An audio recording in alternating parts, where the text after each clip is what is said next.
Good evening and happy Election Day, everyone. I'm Doug Petcash. Thank you for joining us for our special Ohio Votes election coverage this evening. We are trying something totally brand new this evening. We are bringing a collaboration of our stations here in Columbus, Cleveland, and Toledo for a night of up-to-the-minute election results, as well as in-depth analysis and live reports from all over the state covering the major races. I am here with my colleagues, Stacia Naken from here at WBNS in Columbus, Melissa Andrews, Mel from WTOL in Toledo, and Lena Lai, who joins us from WKYC in Cleveland. All night, as I mentioned, we're going to be bringing you the live updates about Ohio's biggest races, so you know what happened with the candidates that you voted for. Throughout the night, we'll be joined live by our team of reporters, as I mentioned, as well as our Ohio Votes experts. We have a great crew with many years of expertise. Dr. David Niven from the University of Cincinnati, Dr. Brianna Mack from Ohio Wesleyan, as well as Dr. Nicole Califf-Hughes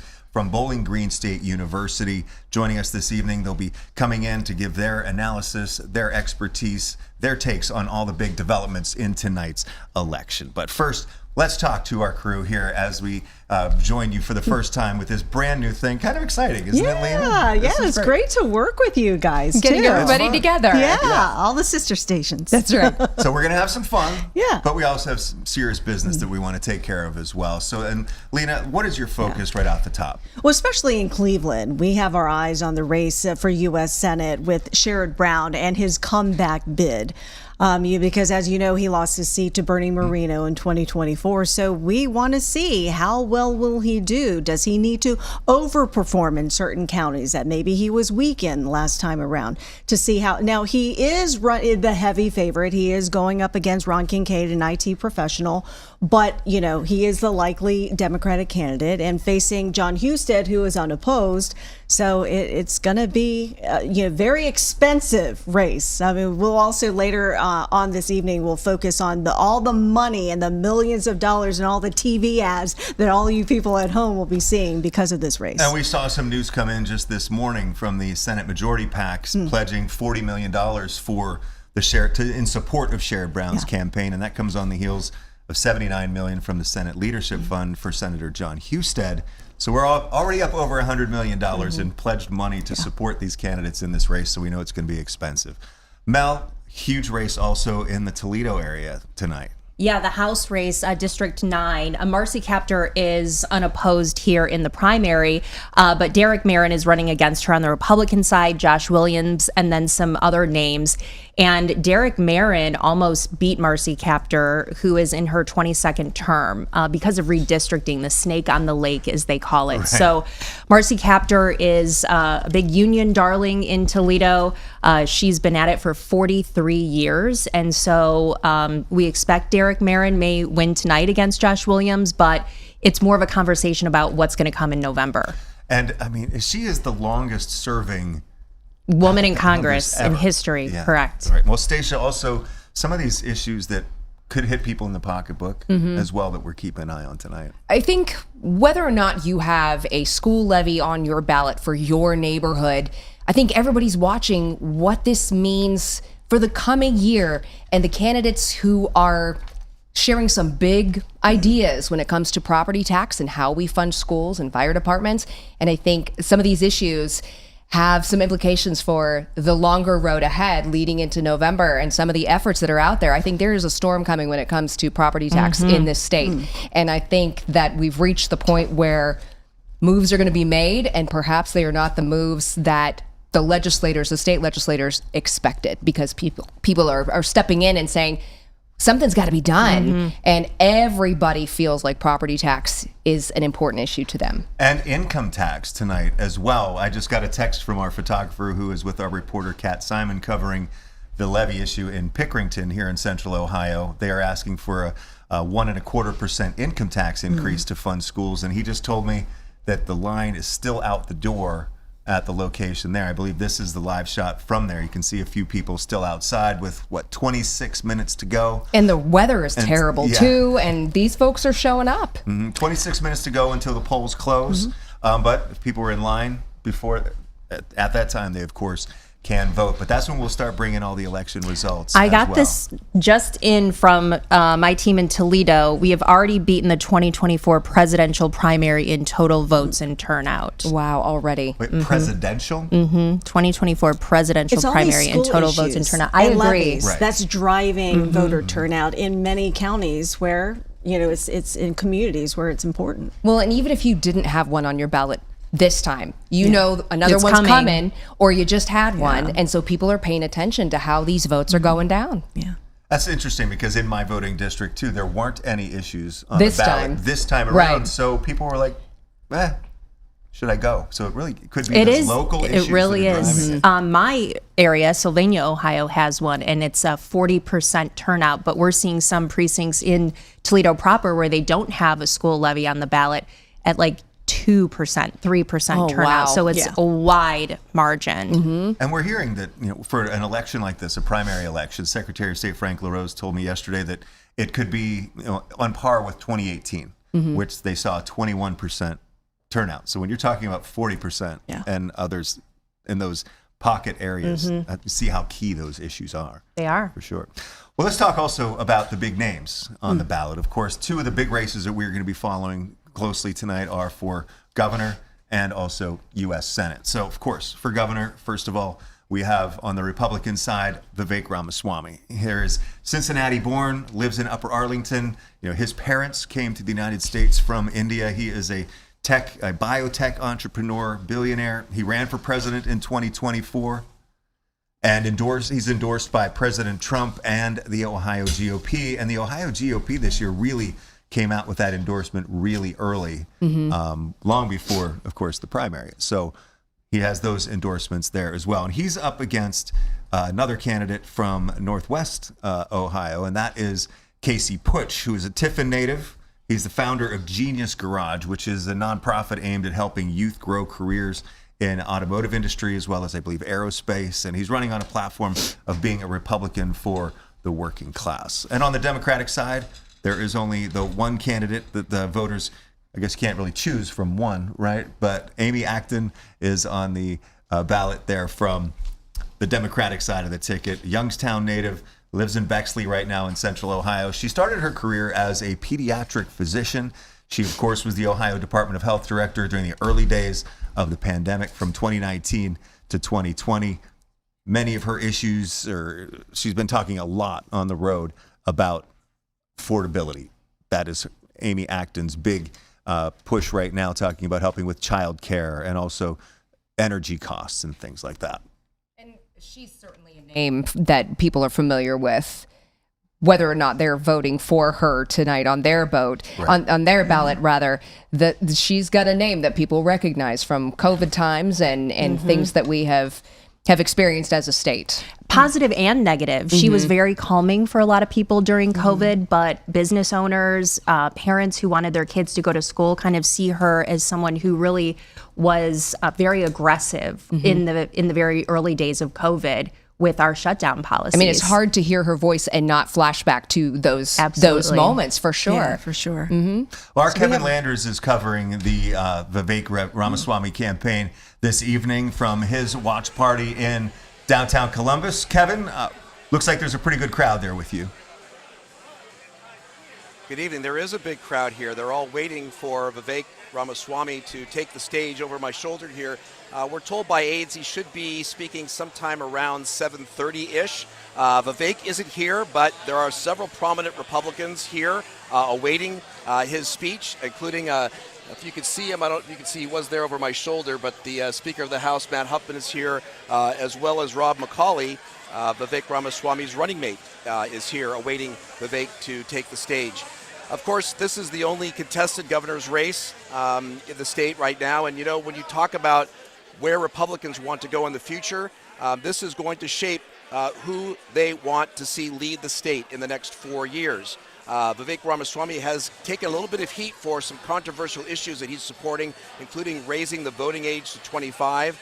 He does want to roll back property taxes back to pre-COVID, as well as phase out the state income tax as well. He says, he told you, matter of fact, Doug, today, that part of that ideology is that he wants to be more competitive, not just within Ohio, but other states like Texas, to bring more businesses back into the state. And Ohio obviously has quite a track record of bringing large companies just recently under Governor Mike DeWine. When you look at Anduril, when you look at Intel, you look at some of the other companies that have come here, they come here because of cheaper energy costs. They look at the income tax, look at the property taxes, and those are all very attractive to bringing businesses back in the state. And I think from Vivek Ramaswamy's point of view, that by rolling back some of those income taxes, that they'll be made up by all those business taxes that are flowing into the state. Ohio has a lot of issues, energy being one, housing affordability being the other. Mr. Ramaswamy has made those part of his platform to try to bring more affordable housing to Ohio by making it easier for first-time homeowners especially to buy a house in this state. So it'll be interesting to see what happens tonight. Most people predict that he will win the nomination. And then the question is, moving forward, how will he begin to formulate that platform so that voters can really understand not only the nuances of it, but how he plans to accomplish that in the future. And that's something obviously we'll be watching every step of the way. Back to you guys. Yep, and Kevin, we had that zoomed in shot there. That is Lieutenant Governor candidate Rob McCauley, as you mentioned, over your right shoulder there. And yeah, Kevin, when I talked to Vivek Ramaswamy earlier today, you were talking about that idea of rolling back property taxes to near the end of the pandemic levels, as well as slowly over time. He said it's going to take time to roll back and eliminate the income tax.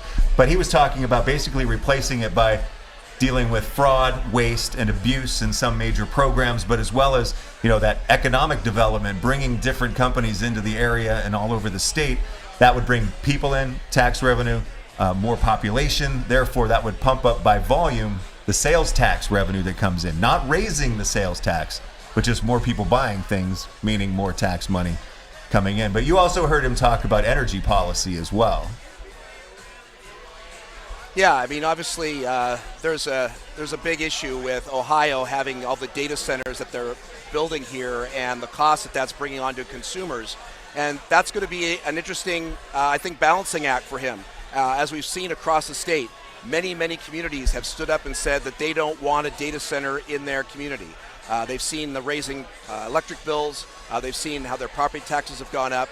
So it'll be interesting to see how Ramaswamy tries to coax those people into a realm of where they could be perhaps okay with bringing more data centers here. Listen, it's coming. The question is, how do you balance that with not overburdening the Ohio homeowners who are already facing property taxes that they don't like, and then to also see higher electric costs as well. So I think that's something that we're going to have to see how it plays out, because clearly energy and housing are two big issues that he's made, at least he tells us that he wants to make a priority in this campaign. Yeah, Kevin, thank you very much. Of course, we'll be checking in with you throughout the evening tonight as well. And also on the Republican side, there is Casey Putsch, who is running. He is the Tiffin native who is now living in Perrysburg, I believe. And yeah, Northwest Ohio. Right. One thing that I thought that was really interesting, and I'm glad that Kevin mentioned it because I kept thinking data centers, and I didn't want to get too granular, so I'm glad he brought it up. But both Amy Acton and Casey Putsch have spoken about data centers, and they're calling for more transparency for these approvals, that the jobs go to union workers. And Casey Putsch has said there must be a net positive. And so I think as a voter, when you hear business for Vivek Ramaswamy, and you're in one of these areas like Northwest Ohio, I think we have maybe 1 or 2 data centers, and they are coming out with pitchforks against these things. So I'm sure voters there are watching this. I mean, these communities here in Central Ohio, I feel like every single community in the vicinity of Columbus has had this conversation Cleveland? and having their votes. Not as many, but the pitchforks are certainly coming out to even stop it in the tracks before it even starts. I mean, you guys have gotten the first glimpse, I think, in the state of Ohio. I think you said you have more than 100. I believe it's 113 right now in Central Ohio and 201 in the state. And Ramaswamy was not talking specifically businesses today about data centers. He was talking about just bringing in business in general to fuel the sales tax. We're going to take a break right now, but we are going to be having live reports on very specific local races coming up in just a minute.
And welcome back to our special Ohio Votes coverage. We're now zeroing in on some issues here in Central Ohio.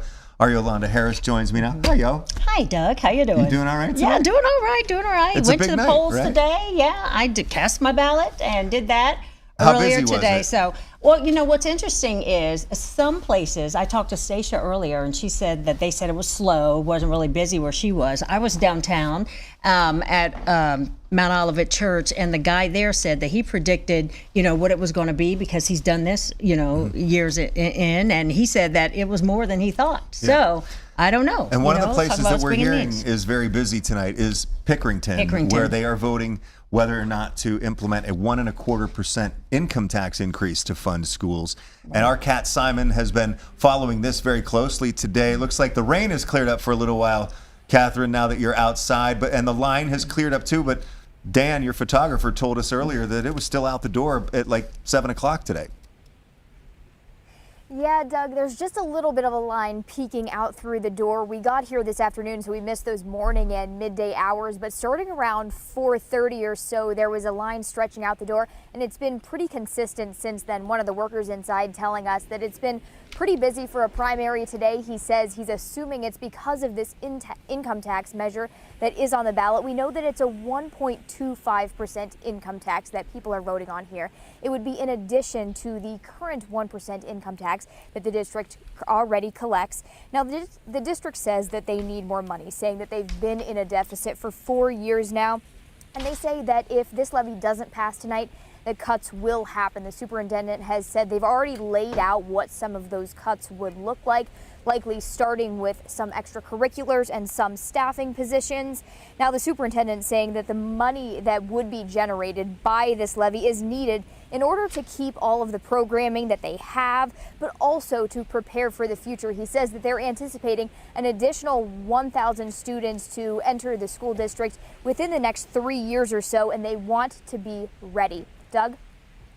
Yeah, that's a lot of students in just a few years. Catherine, thank you so much for the update from Pickerington there, one of the huge local issues. Yeah. What else tonight? Pickerington really is Yeah. booming. It's just really growing. It's growing very fast. A lot of the schools, they had to, just really exploding, and so they're preparing for this. And it is interesting that they've already been working with a deficit for 4 years, and they're looking at the future, and it's not a good situation for them if they don't pass the levy. But this is also at a time where everything is so much more expensive, and a lot of people are just afraid of higher taxes right now. It's tough when you when you look at gas prices as well as heating costs, energy, electric bills, everything. all of that stuff. Go to the stores, and it's just it's big. So I know a lot of people are apprehensive about that. Also, the Columbus Crisis Response. This is issue 5, and you want to go out to Libby Cathy with that, but this is basically an agreement between city leaders and the Columbus Safety Collective campaign. Right. This would create a community response team, a crisis response team that would help.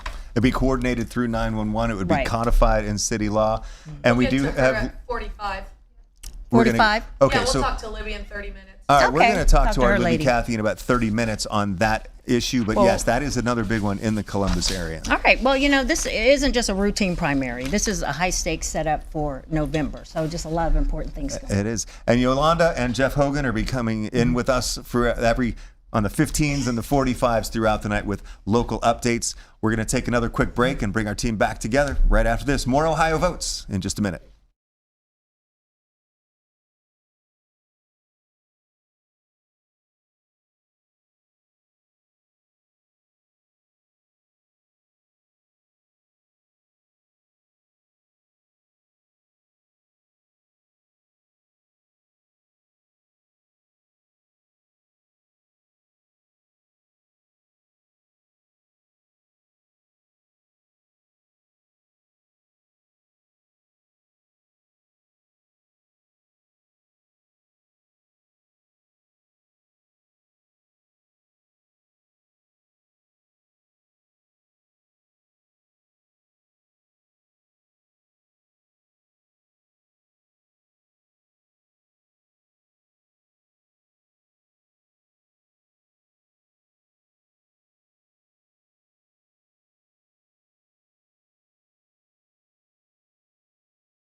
Okay. And welcome back, everybody, to Ohio Votes, our special primary election night coverage here in Columbus, Toledo, and Cleveland. And we have alongside me Mel Andrews from WTOL, Station of Ken from here, and Lena Lai is with us also from Cleveland, and she is right now at the touchscreen, which is going to be really the technology center tonight, where we can check on up-to-the-minute results. Lena. Doug, this is your wheelhouse, bro, okay? So now I'm here. This big board here. This is where we can track real-time results as they come in. And what's great with this system is that, of course, no results just yet until the polls close at 7:30. But we can even look in granularly. Like if I wanted to take a look at Cuyahoga County, we can take a look at the governor's race and results coming in from Cuyahoga for these candidates. Also, any one of these counties, we have our friends here in Franklin County, our friends in Toledo and Lucas County. Some of the big races that we'll be following, of course, House District 9.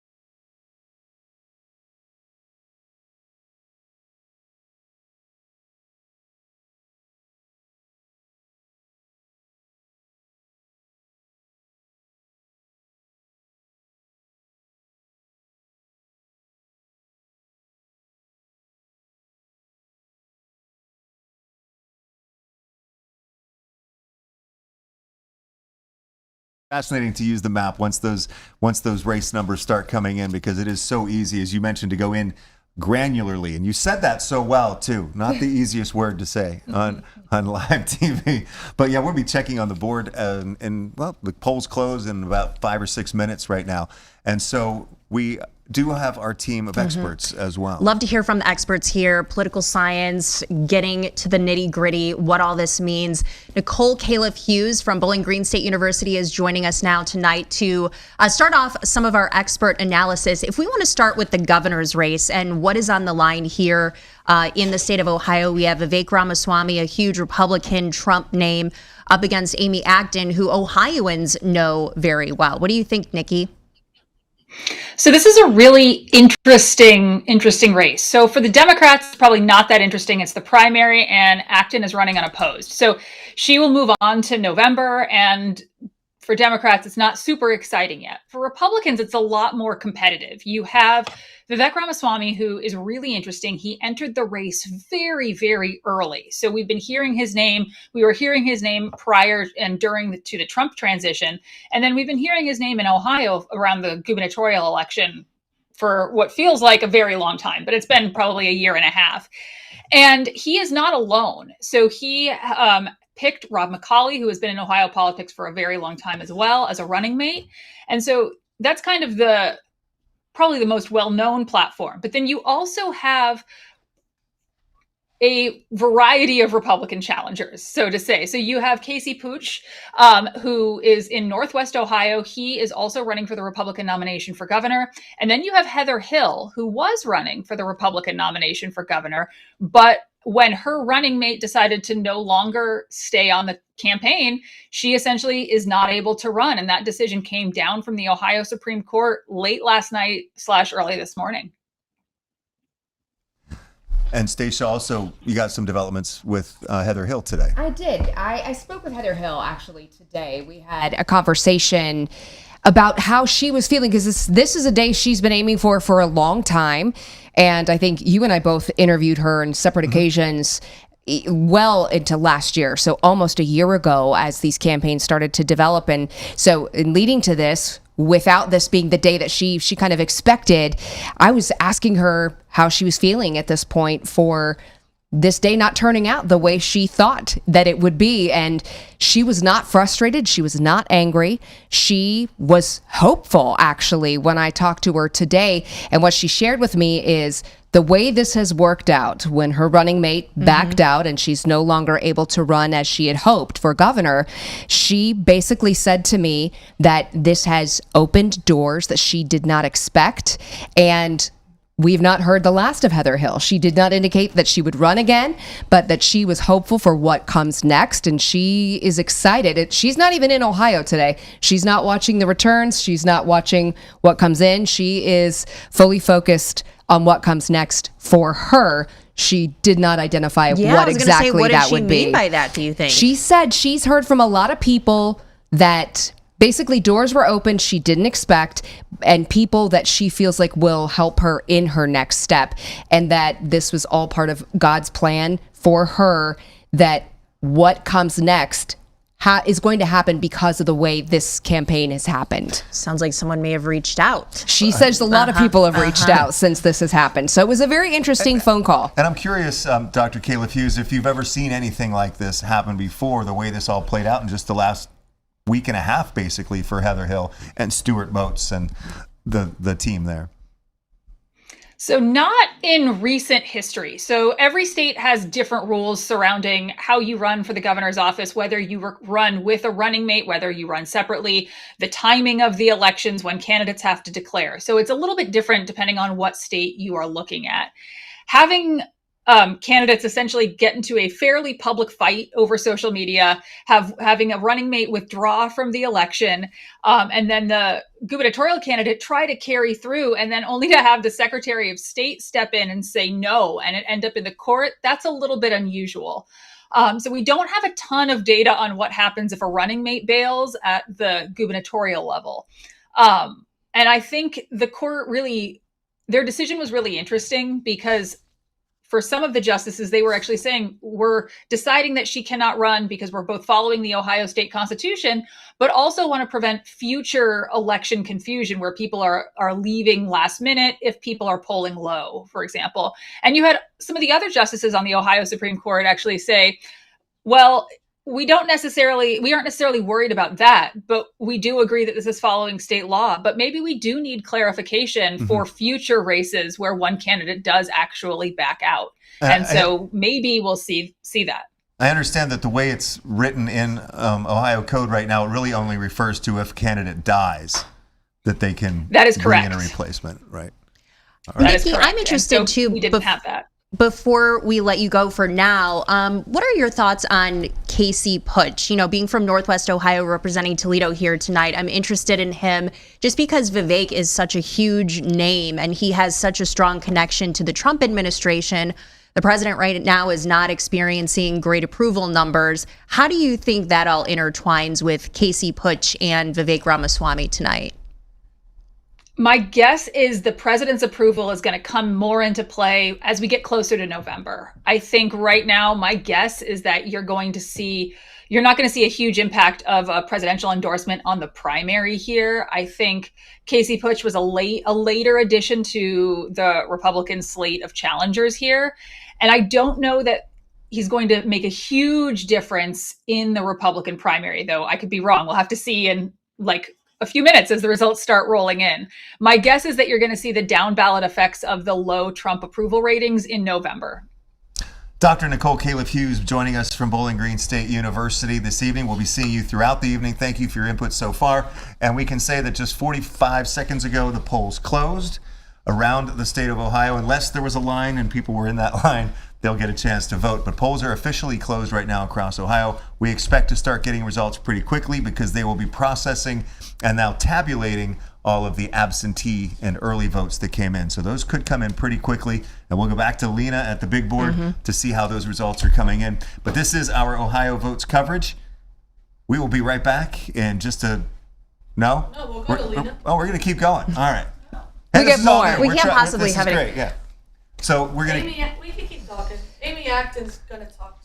The voice you're hearing in the background Yes. is our producer, Zenobia, just so you know. She's given us some instruction here which direction we need to go this evening. But yes, it is now 7:30. Polls are closed, and we are looking at waiting for the results, I guess we should So say. let's go back to Lena, because I think earlier we had a little bit of trouble with her microphone. And so I think let's go over to her and find out what this big board is going to look like, what it's going to turn into next, Lena.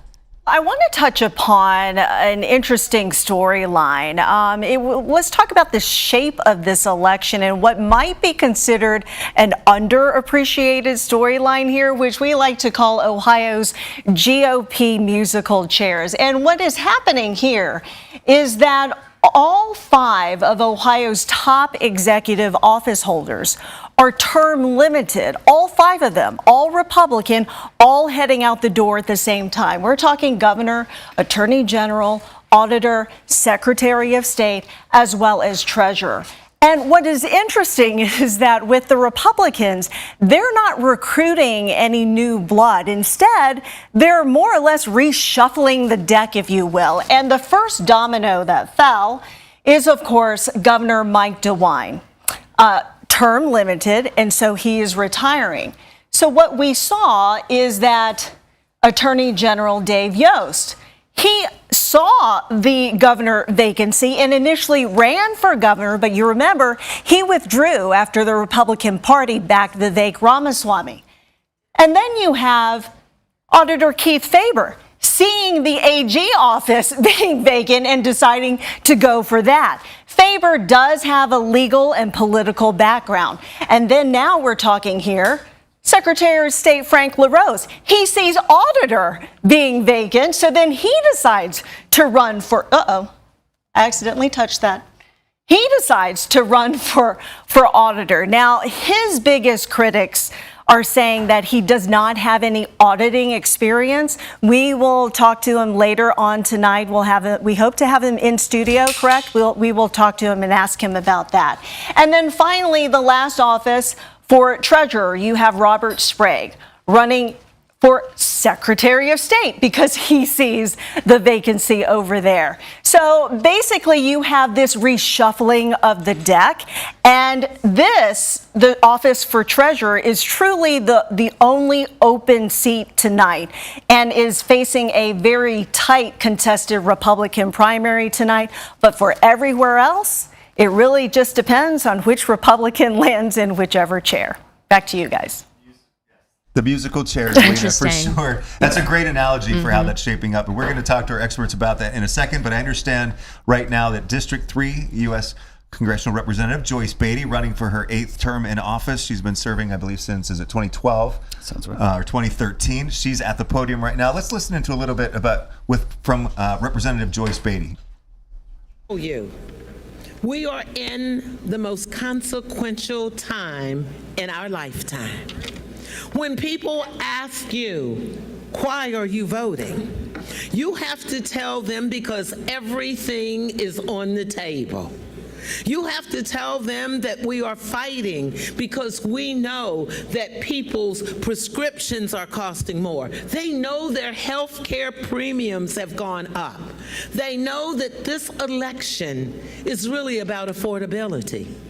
People go to the grocery stores and they see that the price of food is not affordable. They get their mortgage or their rent, and those prices have also gone up. So I am telling you, you must go out and vote as you did today, because today is the beginning. But when we get to November, everything is on the line for all of us. Let me share this with you. People might not remember what you did. People might not remember what you said, but people. And that is Representative Joyce Beatty, District 3 here basically in the Columbus-Franklin County area. We're now joined by Dr. David Niven from the University of Cincinnati, political science professor, as well as Dr. Brianna Mack from Ohio Wesleyan this evening. I want to go back to what Lena was talking about, the musical chairs within the constitutional office holders. Does that happen all the time?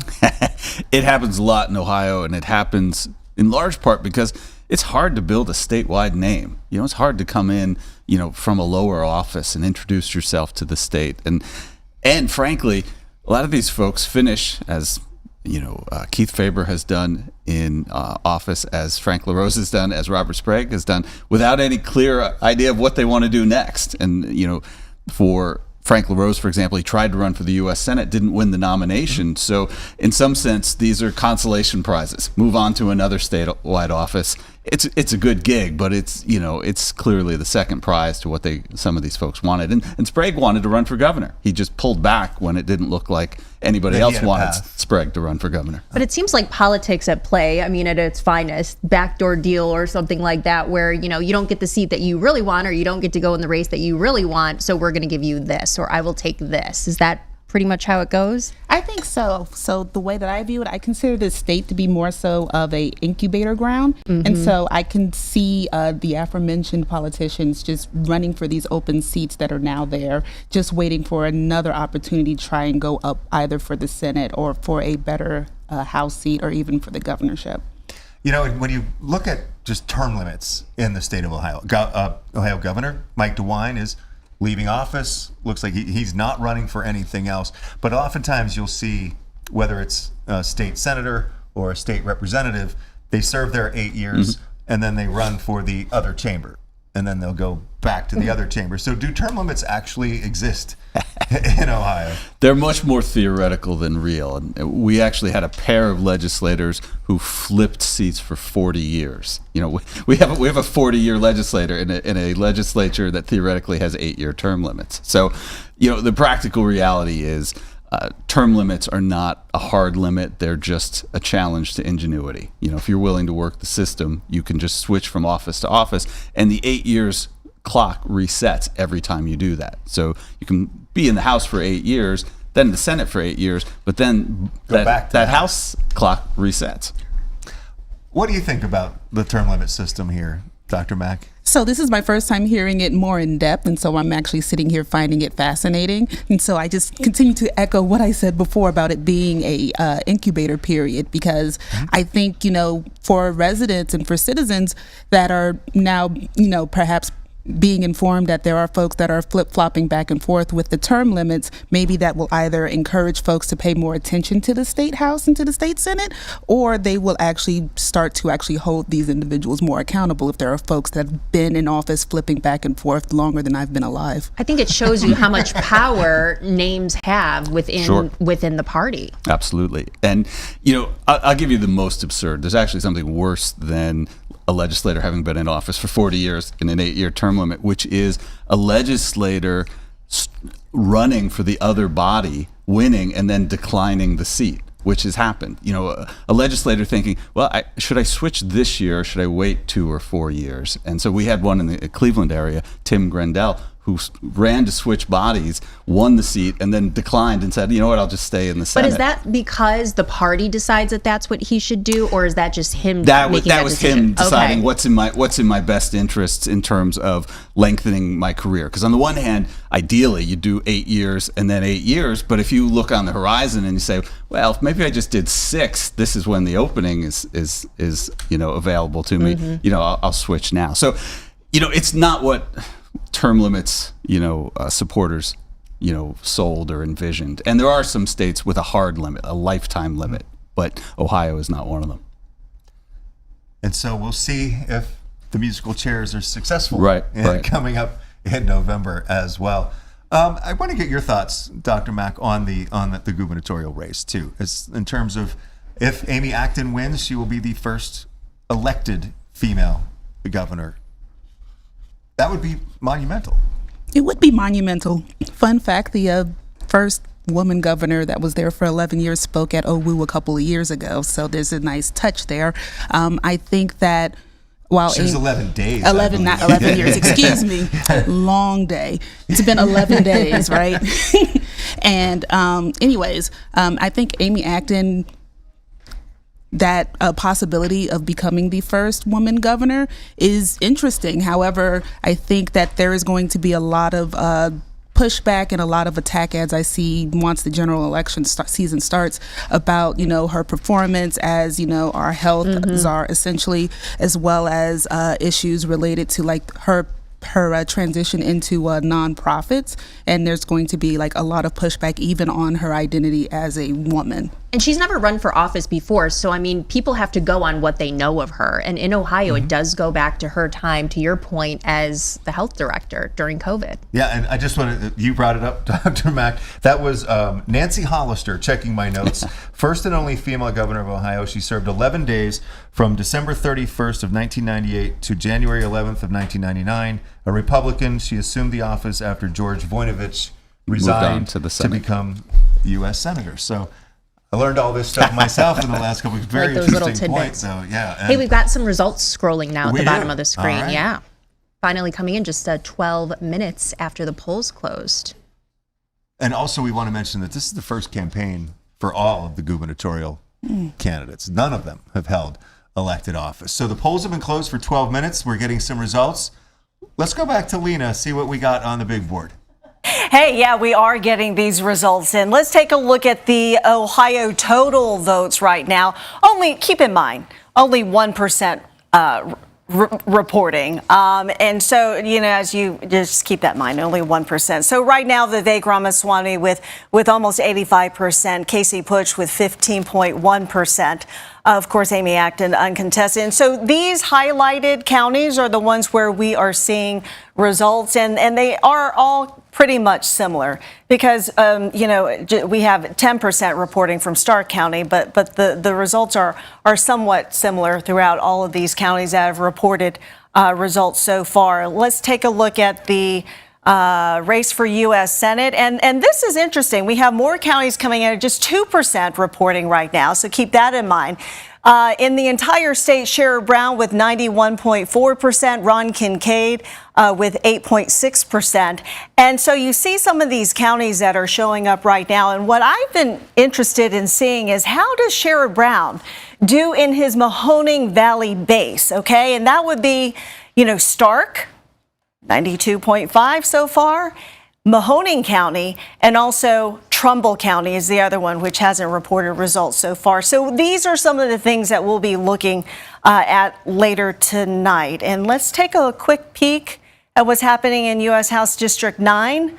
Yeah, okay, and with this newly formed District 9, that includes more Republicans. We have 2% reporting. Derek Marin, 49.9%. Josh Williams, 22.6%. And Madison Sheehan, 14.8%. I'm curious, are any of you surprised by these results so far? From Northwest Ohio, no, not at all. It's exactly how I'd expect it to look. Derek Marin has run in that district before against Marcy Kaptur, Josh Williams. He's held political office there in the 44th district in Sylvania, Northwest Ohio. Madison Sheehan's kind of new. And the interesting thing about her is she is a former ICE official. So it'll be interesting to see if that helps or hurts in any way. I believe she worked directly under Kristi Noem. Yes, she if did. I'm not mistaken. Does that look like it's shaping up like you? Actually, we're going to wrap up right now because we got to get to one of our local breaks coming up. We'll be digging into more of the local election results coming up with Jeff Hogan will be joining us here on the set, and we're going to send it to that break right now, and we'll see you in just a few seconds.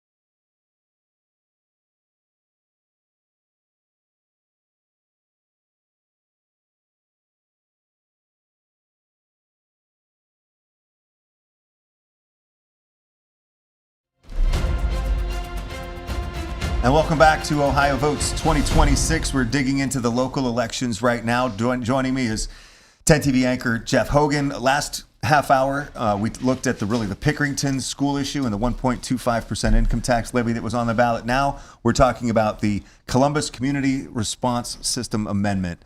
What's going on with that, Jeff? Well, the newsroom is buzzing right now, I can tell you out there, because the results are starting to come in for some of these issues that are happening right now. And as we look at some of the issues, like you said, Pickerington, I mean, that's a boomtown topic that we have talked about a whole bunch throughout this. But bringing it closer to home, we have this alternative look. It's the first one nationally codified, right? That's going to go into effect here with a Columbus crisis response. Just kind of an alternative look at how to do things when you get those 911 calls.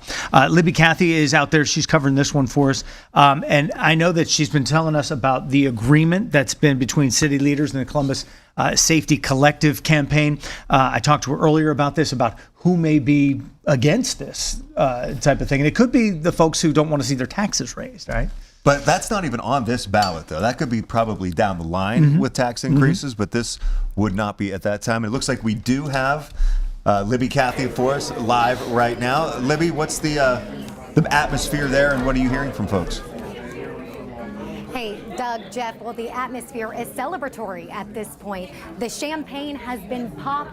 People are sipping that, with early results already coming in, and this already having well over 50% support of the early vote totals that we've seen so far. People here are celebrating. Just in the last 10 minutes, I talked to Council President Shannon Hardin, who is here. Councilmember Tiara Ross is here as well. They are supporting members of the Columbus Safety Collective campaign, which has been working on this amendment now for months, for even years, trying to get this crisis alternative response team set up. So they are confident tonight that voters will approve issue 5. And again, what voting yes does is it amends the city's charter to make this crisis response team permanent, and by 2030 having this a 24/7 team that can respond and be fully operational in the city. That is the task ahead if this passes tonight. And Jeff, as you mentioned, there isn't some organized opposition group to this, but I have heard from some residents who said they did vote no on this. They are concerned that despite what Doug laid out for us there, that maybe down the road that this could raise taxes. They're also just concerned that this would add another layer of bureaucracy when it comes to public safety here in Columbus. But you mentioned the Fraternal Order of Police supporting this, council members supporting this, the ACLU of Ohio and other stakeholders part of this safety collective campaign supporting this. And as you can see, already starting to celebrate a little bit here tonight, guys. Well, we can see that. What's happening behind you there, Libby. Thank you so much. And we know that Columbus looked at how Dayton handled the same type of situation, how Cincinnati handled this type of situation. And really, you get out on those scenes for the firefighters and for police. And they're not trained for those types of things. So this alternative is just a different way to look at it, that crisis response. And Shannon Hardin's council president also said that the firefighters union supported this as well as the FOP too. So it's been hard to find any opposition to this right now. But we are going to take another quick break and come back with continuing coverage. Ohio Votes 2026. Jeff, thank you. Pleasure. I'll be back in an hour.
All right, welcome back. We do have some breaking news now on the gubernatorial front. We're hearing that Vivek Ramaswamy has now been declared by the Associated Press as the projected winner of tonight's primary.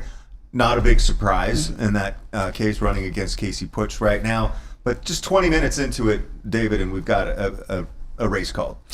Well, not a surprise, but it's still going to be interesting to see each and every vote that Vivek does not get in that race because, relatively speaking, he had the entirety of the Republican organization behind him. I mean, they coalesced behind him early and completely. So, even if his opponent comes in at 15%, as we were seeing in those early returns, that's still a very telling 15%. Really? Looks like 88 in that. In Franklin County right now, we have 88% for Vivek and 14.2 for. This is the state now. For Casey. Now we're going full statewide again. Really, I mean, you think of that. Usually, that's just a massive landslide, but there's a way to read into it. But how many of those 14% are staying home in November? How many of those 14%, are so thoroughly disappointed with their party's nominee that they'll vote Libertarian or go another direction?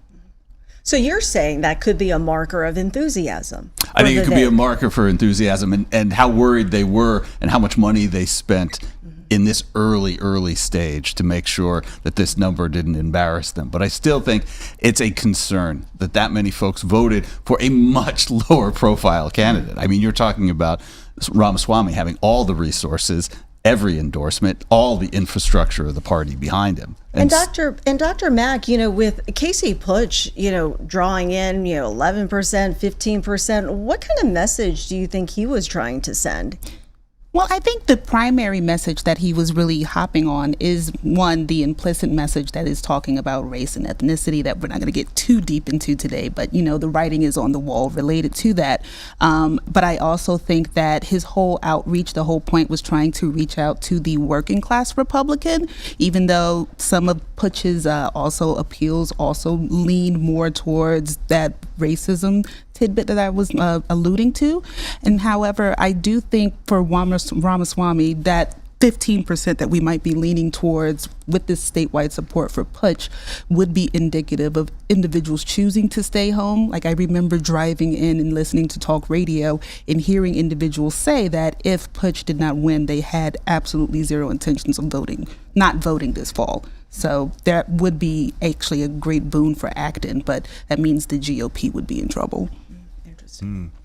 You want to add anything on top of that? Is that kind of emphasizing what the point you made too? The only other thing that I would add is a really critical number that we'll see developing over the night is how many votes, not just for Ramaswamy relative to Putsch, but how many votes in total go in the Republican primary? How many votes in total in the Democratic primary today? Because one thing that we saw 4 years ago is the Republicans drew twice as many voters in the primary in 2022. It was a harbinger of November that there was that much more enthusiasm for the party in the primaries. Regardless of which candidate drew the votes, they got twice as many total votes. And it'll be very important to see where Democrats finish tonight relative to Republicans. They should be competitive with Republicans in the primary if they expect to be competitive in November. Does it make a difference, though, that Dr. Acton didn't have a challenger, so does that skew the number? Well, I'm talking even if you look at the entirety of the ticket. Sure. The Democrats have a Secretary of State race. The Republicans have a treasurer race. Sherrod Brown has Sherrod Brown has a low profile opponent and so forth. When you look at it in its totality, Democrats had a super competitive governor's race in 2022. And that race drew half as many votes as the Republican equivalent. And I think that was a very telling, marker of the lack of enthusiasm, lack of fervor among Democratic voters. And I think those numbers are going to look a lot better for Democrats tonight. Okay. We want to talk about U.S. Senate? I think we want to go to Zenobia. Yeah, do we she's want ready. to go? Okay. Well, let's talk about U.S. Senate and head out to my colleague from WKYC. Annabelle Childers is live in Cleveland with the Sherrod Brown camp. Annabelle, do you hear us? And what's going on over there right now? What's the mood? It's loud. I do, Lena. Hello. Sorry, I just wanted to make sure I could hear you okay. Well, it is a very excited atmosphere here as the NBC News has called this race in favor of Sherrod Brown, which was the outcome this crowd was expecting tonight. Now, Sherrod Brown was running against Ron Kincaid, who was a first-time candidate and has a career background in IT and computer software. Sherrod Brown, if you want to know his campaign, you just have to read some of these signs here. Taking on the rigged system and workers before billionaires. Over his 3 terms in the Senate, he really made his platform advocating for Ohio workers, and that's what he says he plans to do if he is to win this race. Now, we have been told by a staffer that he is expected to speak to this crowd at around 8 or 8:15, so we're on standby for that, waiting to hear from him. But we've seen some familiar faces here in the crowd tonight, including Cleveland Mayor Justin Bibb and some other prominent Democrats here in this area. All right, Annabelle Childers reporting live for us from Cleveland. Thank you so much. Now, Dr. Mack, what do you make of Sherrod Brown's comeback bid? Well, my students have heard me talk about this all semester. And so, unfortunately, Sherrod Brown has lost his incumbency advantage. And so now, he's going up against Husted, right? And he has to try and redeem himself. He has to reintroduce himself as a challenger, former senator, right? And I think the biggest challenge that he has is he has to demonstrate what lessons he learned from his failed campaign. Right. And so my biggest concern is that I saw him speak at his Propel Ohio conference last semester, and a lot of the rhetoric was still the same from 2024. And I was already concerned because it seemed to me as if he hadn't learned anything. And so I'm still concerned about if he's still going to try and present himself as a moderate, or if he's going to lean a bit harder into the Democratic, more into the progressive ideals, or return back to the working class rhetoric that he loves so much. I think the number one thing he learned was don't run as a Democrat in Ohio when Trump is on the ballot. I think that lesson is learned very well, and that one will pay off in 2026.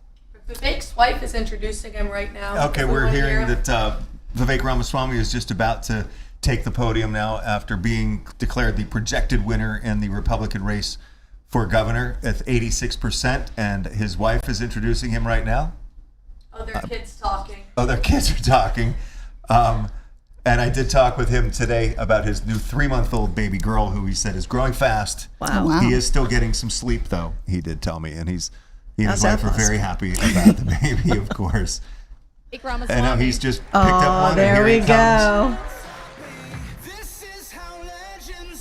So let's listen in for a while here as Vivek Ramaswamy takes the podium after being declared the projected winner rather handily in the Ohio Republican primary for governor. Well, thank you guys. It is an honor, and I am proud to officially say that today it is our pleasure to become the Republican nominee for the governor of Ohio. So thank you guys for getting us to this point. Now, the real destination is in November, but I do want to take a moment to thank the people who got us to where we are, including the folks in this room, who have day in and day out worked the phones, who have knocked doors, who have put up signs, who have shown up with us in all of the 88 counties. I want to say thank you to our grassroots volunteers who made this possible. I want to say thank you to our U.S. President, President Trump, for his endorsement in this campaign since day one. I want to thank the current governor of Ohio, Mike DeWine, for his endorsement as well. I want to thank our current Senate President, Ron McCauley, for accepting my invitation to be the next lieutenant governor. You're going to do a great job, Rob.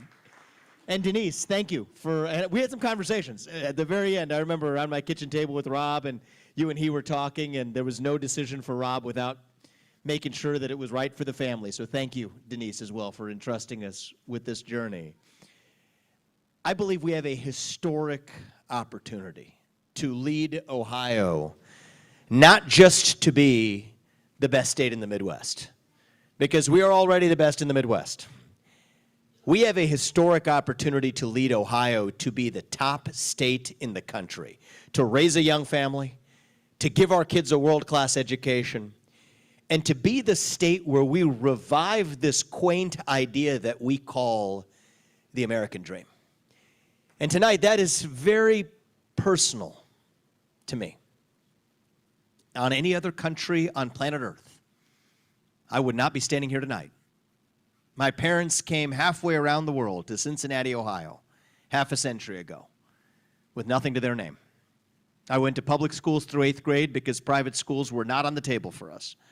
I went to St. X for high school. My dad worked for a 5-figure salary for most of his career at the GE plant right off I-75 in Evendale. My mom worked at the VA, taking care of nursing home patients as well. And now, after having founded, thankfully, successful businesses, in a position to call myself the Republican nominee for governor in the very state where I was born and raised, that is the American dream that makes American exceptionalism possible. I know that American dream exists because I have lived it in this state, because of the opportunities that the state of Ohio gave to me and to my family. And my faith teaches me that we have a moral duty to use those blessings, to use those gifts that we have been given, to leave this state and this country better than we found it. And with your help, when we win this November, that is exactly what we are about to do for our state, not just making Ohio great again, but to make Ohio greater than we have ever been. That's what we're about to do together. So thank you tonight for kicking off the next chapter of this journey. I do believe that this marks, without exception, the single most consequential election for governor that our state has ever seen in our history. There has never been a greater contrast between two candidates. Perhaps the most important contrast between myself and my opponent, Amy Acton, is our vision and our attitude towards success. I believe that success is something that we ought to celebrate as a people, something that we ought to celebrate as a state, our educational success, your family's economic success, your individual success, America's civic success. I believe in celebrating success. And the person I'm running against in this race believes in villainizing success. She will remind you every day that I'm a billionaire, and I will remind you that I was not born a billionaire, I was not born a millionaire, I was not born in anything heir, I was born an heir to nothing, okay? But my story is possible in this great country and in our great state because we embrace free enterprise, because we embrace liberty, because we embrace the idea of exceptionalism and the pursuit of excellence. That is who we are. And Thomas Jefferson famously said, he signed the Declaration of Independence 250 years ago. Shortly after, he said, "The government you elect is the government you deserve." It's almost as though he was talking about 2026, our year right here in this election for governor of Ohio. We can wake up to one of two Ohios later this year. We can wake up to an Ohio where we're bringing down your electric bills because we're producing more energy in Ohio. We can wake up to an Ohio where your property taxes are coming down because it's your land and not the government's. We can wake up to an Ohio where we are on a path to putting our state on our way to a zero income tax state because it is your money, not the government's. And frankly, we can compete with states like Texas and Florida and Tennessee. We can wake up to an Ohio where our children are doing better in math and reading and writing, being taught how to actually perform well in our schools rather than indoctrinated with victimhood psychology. One where housing prices are going down because we're cutting the red tape to build more homes in our state, to make that American dream and home ownership more affordable to the next generation. And we can wake up to an Ohio where we are more united, because it is easier to connect with our fellow neighbors and to be united in a rising economic tide. That is one Ohio where we can wake up to in November, and that is where I will lead this state if you elect me this November. The other, I'll take applause for that, thank you. That's where we're headed. But there's a different version of how this could go if my opponent comes anywhere near the levers of power. Could be an Ohio where businesses are once again fleeing our state in droves, where you see a $21 billion plus income tax hike coming to you directly in 2027, one where our property taxes continue to go up, one where our public schools remain beholden to the bureaucracy that is choking the success of our students, and one where we celebrate victimhood instead of success. That's what the other Ohio looks like. I'm proudly the most pro-free enterprise, pro-liberty, conservative, and pro-capitalist governor this state will have ever seen, running against, unfortunately, what would be the first socialist governor than we have ever seen.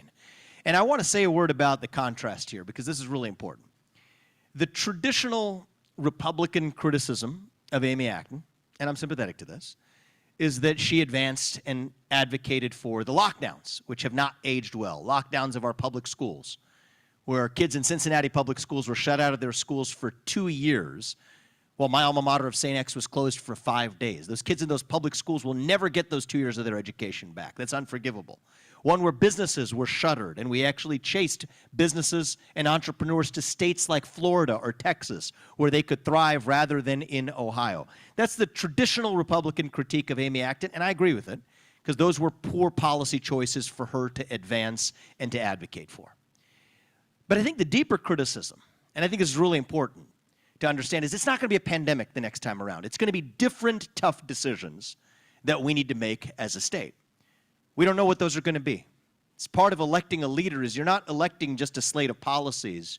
You're electing somebody who we believe as a people is actually fit to lead our state. And what disappoints me about Amy Acton, somebody who I will tell you, I was rooting for her success as an Ohioan and as an American. She was a Democrat, but Rob, you said it the day you accepted this nomination to be lieutenant governor, that you voted for her confirmation. You were rooting for her success. I was rooting for her success. I think I speak for everyone in this room. We were all rooting for the success of anyone who leads our state in a tough time. But what disappoints me is somebody who could not draw the distinction between older Ohioans who might have been at risk of death from COVID-19 versus younger second and third and fourth grade students who were not at risk of death from COVID-19, but who were shut out and are at risk of depression, anxiety, and learning loss as a consequence of those decisions. Someone who had no patience to distinguish between actually those who were naturally immune, who had been exposed to the virus and could be let back out from lockdowns versus somebody who had not. And the gall, the temerity to wear a white coat and signify to the public for hours on end that you were a scientific authority without actually drawing those basic distinctions that were actually guided by science reflects an utter laziness and abandonment of responsibility that our public deserves in our leaders. And when Rob and the other legislators told her that we had to take a more nuanced, science-driven approach, you want to know what she did? She quit. To me, that is the most damning indictment of somebody who wants to lead this state. I will never quit on Ohio. We will always do the work required to make the best decisions required to deliver you lower costs, bigger paychecks, better schools, to deliver you a revival of that American dream that I know exists, that American dream that I have lived in this state, that we want for your kids and for your families. We will stop at nothing to do the work, to make the hard decisions, not to run away from them. Not to chase the front of a camera with a white coat, but to actually do the work, to understand how we're going to rebuild infrastructure to take Ohio to new heights, how we're going to wring out the waste, fraud, and abuse out of an abused Medicaid system, to put that money back in your pockets where it belongs, and to bring down health insurance premiums while we're at it, to make life more affordable in this state so when our kids graduate, if you work hard and you play by the rules, you get to have a good life and then dream for an even better life for your kids, that you're free to speak your mind at every step of the way. That is my pledge to every person in this state who voted for me today and who will vote for us in November. Our pledge to you is that we will deliver you lower costs, bigger paychecks, and better schools. And my pledge to every person who does not vote for us this November is also lower costs, bigger paychecks, and better schools, and we will protect your right to complain about it at every step of the way. But what I will tell you is that I believe we're on the cusp of a new dawn for Ohio, one where we reconnect with our roots of ambition, the state that raised Neil Armstrong and John Glenn and the Wright brothers and Thomas Edison, the state that led the first industrial revolution, the state where Toledo led the world in glass production, the state where Akron led in rubber production, the state where Youngstown and Cleveland led in steel production, the state where Dayton led in computing, the state where my hometown of Cincinnati was known around the world as the Queen City, will once again be at the forefront of our country, the bleeding edge of our country from the center of our country. A state that patriots across this country actually flock to and flock back to, including so many of our kids and grandkids whom I have thought they were finding refuge in other states coming back to, not because we forced them to, but because this is the state in the United States, and dare I say, this is the state on planet Earth, where the best opportunities are actually available to them. That is why I'm running to be your next governor. It is not for fame, it is not for fortune. Our family has been blessed beyond our wildest imagination, beyond what my parents or Apurva's parents could have imagined just a few decades ago. But I am in this, and I speak for Rob and myself here. We are in this because we believe that together, with the complementary skills that we bring to the table, we are the two people in this state who can work together as a team to lead Ohio back to our true potential, to our greatest heights, to put more money in your pocket, to bring down those costs, and to give our kids the world-class education that is the birthright of every Ohioan. And so we are asking you tonight, on the night that we have secured our primary victory, thank you for everybody who got us through this finish line, with a historic margin. The final numbers are coming in. We're going to see them tomorrow morning, but I think what they will show you is that the Republican Party coming out of a primary for governor has never been more united than we are tonight. With that energy behind us, we now go to the next destination, the election in November, where we're going to ask every one of you to do your part, to show up. It might be a rainy night or by then a snowy night. It might be a night where, things are unplanned, things happen. You never know. We're going to ask you to do your part and still show up. Not just once. Not just to vote once, but what I say is the equivalent of voting 10 times. That means you bring 9 other people out with you who otherwise would not have shown up to vote in an election. And don't just make it another Republican. Talk to your neighbors and your friends, and we do have friends. If we're Republicans, we have plenty of friends who are not yet Republicans, okay, who may vote with us this November, who are independents, libertarians, orphaned Reagan Democrats, or politically homeless for that matter. I don't care what you call yourself. If you care about giving your kids and your family the same shot at the American dream that this state and this country gave to me and to my family, if you care about giving our kids that world-class education, then honest to God, we will work with you to lead our state to greater heights than we have ever seen. Because we are not a state in decline, we are not a region in decline, we are not a nation in decline. We are a state and a nation still in our ascent. And by the time we're done, maybe even by the end of next year, it will be Ohio that sets the national standard that Texas and Tennessee and Florida look up to rather than the other way around. Once we work together and deliver it this November, we're going to enter an age that makes Ohio the state that the other 49 states actually aspire to. We ask for your help. You all do your part. I promise you, Rob and his family, my family and I, we will do ours to make sure that Ohio's best days and America's best days are actually still ahead of us. Thank you for coming out today, guys. God bless you and your families, and let's win this thing in November. Thank you. You have live coverage there right now of Republican nominee presumed. These results, of course, are unofficial, still early in the night, but Vivek Ramaswamy has been declared the projected winner of the Republican gubernatorial nomination and will square off against Amy Acton in November. We are going to take a quick break for local cut-ins in the Cleveland and Toledo markets, and we are going to stay right here in our area. All right.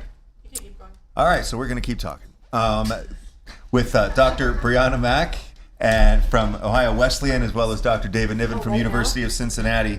And we did hear, start with you, Dr. Mack, that Mr. Ramaswamy said that this is the most consequential gubernatorial election in Ohio Sherrod Brown history. just started speaking. He did. Okay. Yeah. Sherrod Brown just started speaking. So are we going to go to that then? Yep. I'll get your comments on both of these when we come back. Let's check in with Sherrod Brown right now in his speech this evening. Oh, sorry. It's keep going up and up and up and up. What's that say? The system is rigged. You work harder than ever, but you can't get ahead no matter how hard you work. Big banks pile on fees for every little thing while doling out executive bonuses. Insurance companies take your premiums every month and then do everything they can to refuse to cover your health care. Drug companies, as Chantel said, drug companies force you to pay more than what people overseas pay for the same drug, in the same dosage, in the same packages, all to pad their own profits. Big corporations gobble up energy to feed their data centers, and they leave you with the bill. No one in Washington, no one in the Senate is standing up to these corporations who raise your prices and who game the system. Instead, the people who are supposed to be representing you in Washington, they play the stock market, they cycle through the revolving door, they lobby for special interests the moment they leave the United States Congress. Ohioans don't have anyone fighting for you until November.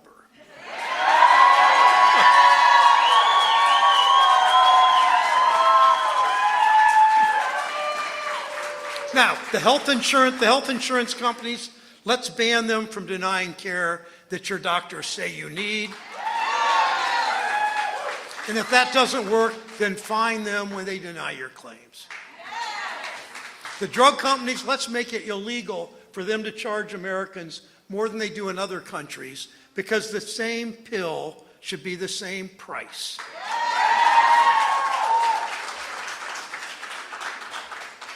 And we're going to take on the politicians who are more interested in enriching themselves than they are in serving you. Last year, get this, last year members of Congress while sitting in Congress, made more than $600 million in stock trades. No wonder they're not serving us. No wonder they don't stand up to these corporate interests. They're too busy lining their own pocket. And what's worse, I'll bet you that doesn't even surprise you. No one who serves in Congress, no spouse should be able to trade stocks. They shouldn't be able to turn around when they leave office and become a lobbyist. If you can't agree to that, you have no business in public office, period. Now, I know what a lot of Ohioans are thinking. There's no way we can get any of this done. The system's too broken for any progress. I understand that cynicism. We've come to expect all this, unfortunately, and more from Washington, all for good reason. But I know you and we can change things for the better. We've done it before. We capped the price of insulin at $35 for Medicare beneficiaries. We expanded health care for veterans exposed to those football field-sized burn pits in Iraq and Afghanistan. We saved the pensions of tens of thousands of Ohioans who were ripped off by Wall Street. We restored Social Security for 250,000 Ohioans who have paid in and who have earned it. Tell you a story about that. It's a woman named Barbara Ward, a bus driver who for 40 years drove special needs kids along the Ohio River in Lawrence County, Ohio, 200 miles a day. When her husband passed away, she was denied the Social Security that they had earned because no one in Washington would listen until we finally fixed it. Barbara Ward, now because of the Social Security Fairness Act, Barbara Ward, who was getting $300 a month Social Security before that became law, is now getting $1,900 a month. That's the kind of change we need, a lot more of it. But instead of working to bring down costs and taking on corporate interests, politicians in Washington are making it worse. We know that. Just look at Jon Husted. You all back to our full coverage of Ohio Votes 2026. We are now listening in to former Senator Sherrod Brown's victory speech as he has been declared the projected winner of the Democratic nomination for U.S. Senate. Let's listen to some more. How to navigate the real world. Think of that. I think we know who's out of touch with the real world, and it's Jon Husted. We know why Ohioans can't keep up with rising costs no matter how hard they work, because politicians like Jon Husted give handout after handout to corporations and billionaires, the same corporations and billionaires he cashes in from, the same corporations and billionaires that fund his campaign. Jon Husted voted not once, not twice. Jon Husted voted 9 times against lowering health insurance premiums, costing 120,000 Ohioans their health insurance. Why did he do that? Well, he did that because he's taken $700,000 in campaign contributions from those same insurance companies that jacked up your rates. He cast the deciding vote to gut Medicaid for 490,000 Ohioans and to cut Medicare. Why? Again, to pay for a tax cut for his billionaire friends and his buddies in corporate America. He took more than $116,000 from one of Jeffrey Epstein's co-conspirators, including a maximum donation just last year, and then weeks later, Jon Husted voted against releasing the Epstein files. And Jon Husted voted 6 times in favor of the White House's war in Iran. It's raised the price of groceries and fertilizer and diesel for all of us and for our farmers. 6 times he voted. And get this, Husted says, these are his words, says the war is going much better than anyone thought it would. And Husted wrote the law that allowed utility companies to jack up electricity prices in Ohio. No surprise. That's caused us, again, no surprise, it's caused us to have the second highest increase in electric rates of any state in the country. It's exactly what people hate about politics. Jon Husted works for big corporations and for Ohioans, and you pay for it. Ohio doesn't have to accept that kind of corruption. It's why we see Ohioans of all backgrounds, all over the state, showing up to fight for change. We see backed rooms. We see right here in Cleveland tonight, in Youngstown, in Columbus, in Marietta. These Ohioans know the system is rigged against them, and they know Jon Husted has made it worse. So Ohio's fighting back. People are showing up. They're insisting on change. They're demanding a senator who will work for Ohio, not for the utility companies, not for the drug companies, not for the insurance companies, not for big oil, not for Wall Street. Someone who will be on your side.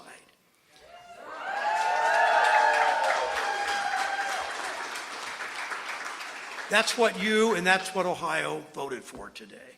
Together we're going to win. I'm in this fight with you and this fight alongside you every step of the way. Because when you love this country, you fight for the people who make it work. Thank you so much.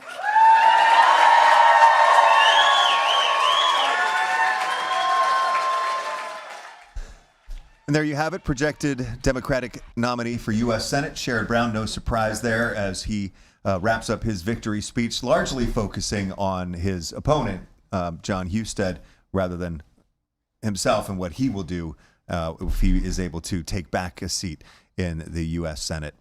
Let's talk about him first, since his speech just wrapped up. And I do want to mention, we showed the entirety of Vivek Ramaswamy's speech tonight after he was projected the winner in the gubernatorial Republican primary. He started speaking about 10 minutes or so before Democratic nominee Amy Acton was speaking. We have recorded her speech, and we will bring you that in entirety as well for fairness. So we're getting that ready. But then Sherrod Brown started speaking as well, so we took that live. Dr. Mack, first of all, just with Sherrod Brown's speech, what was your takeaway from his moment on the podium? Well, I think his speech was pretty good. He spent a lot of time bringing in a lot of current events that are impacting current Ohioans, you know, with a lot of doom and gloom related to rising costs related to gas prices and food and other things related to inflation and other indicators that might actually be more towards a recession. I think reminding us about Husted's role in voting for those things or voting against relief measures is actually a good thing to mobilize people for the general election. Dr. Niven? I think standard Sherrod Brown. He's railing against the system being rigged. He's railing against corporations run amok and overcharging folks, railing against insurance companies and the like. And, trying to draw a contrast fundamentally between his approach and whose side he's on, and not just Husted, but really the entirety of Congress. He talked about members of Congress making money on stock transactions and members of Congress retiring and becoming lobbyists. I think a very real line between the way he believes public service should be and the way he portrays what regular politicians do. We do have election results running at the bottom of your screen, too, as we continue our live coverage here as part of Ohio Votes, our first time ever doing this 4-hour show here with a combination of the Columbus WBNS as well as WKYC in Cleveland, WTOL in Toledo. It's been a great collaboration. We've got another 2.5 hours to go. The polls have been now closed for 56 minutes. I guess I shouldn't say roughly 56 since it is specifically 56, but those election results are coming in right now. You see the U.S. Senate seat right here, Sherrod Brown, 92.3% over Ron Kincaid's at 7.7%. And we just heard from Sherrod Brown. We'd also have our reporter, Carla Rogner, here from 10 TV. She is covering the Jon Husted side of this, and he has not been speaking tonight. He's not at an event. But Carla, you've been digging into some of that and talking with his campaign, just not as in an interview form, correct? Yeah, absolutely. He actually was the only Republican candidate for the Senate on the ballot today. So his team says that he was going to skip interviews and appearances today, but he did send a short statement to us where he basically says that now the focus is on November. He had been expecting to run against Sherrod Brown, which we now know is official. We're just outside of the polling place here on Westerville Road. They just wrapped things up here. All the poll workers just left a minute ago. They were eager to get out of here. They've been here since 5:30 this morning, but we've been here for several hours too. We've talked to some voters, and that Senate race is a big one that a lot of people are keeping their eye on. It's expected to be a huge race that not only voters here in Ohio will be watching, but all across the nation. And we've already started to see some indicators of that with the money that Senator Husted has received. He got $80 million from the Senate Leadership Fund. They gave money to 8 key races, and this was one of them. He actually got the most of any Senate candidate in the nation so far. So again, a lot of people talking about that race today. It'll be interesting for Senator Husted to run against Sherrod Brown as well. We know that he lost his seat in the Senate to Bernie Moreno just a few years ago, but even in his statements that he shared with us today, that is something that he mentioned too. That is something that he will be focusing on with running against Sherrod Brown now that we know that that's official. Carla Rogner reporting live off of Westerville Road for us this evening, speaking about the Jon Husted campaign side of this. Real briefly, does it mean anything that Jon Husted did not have an event or come out and say anything tonight without competition?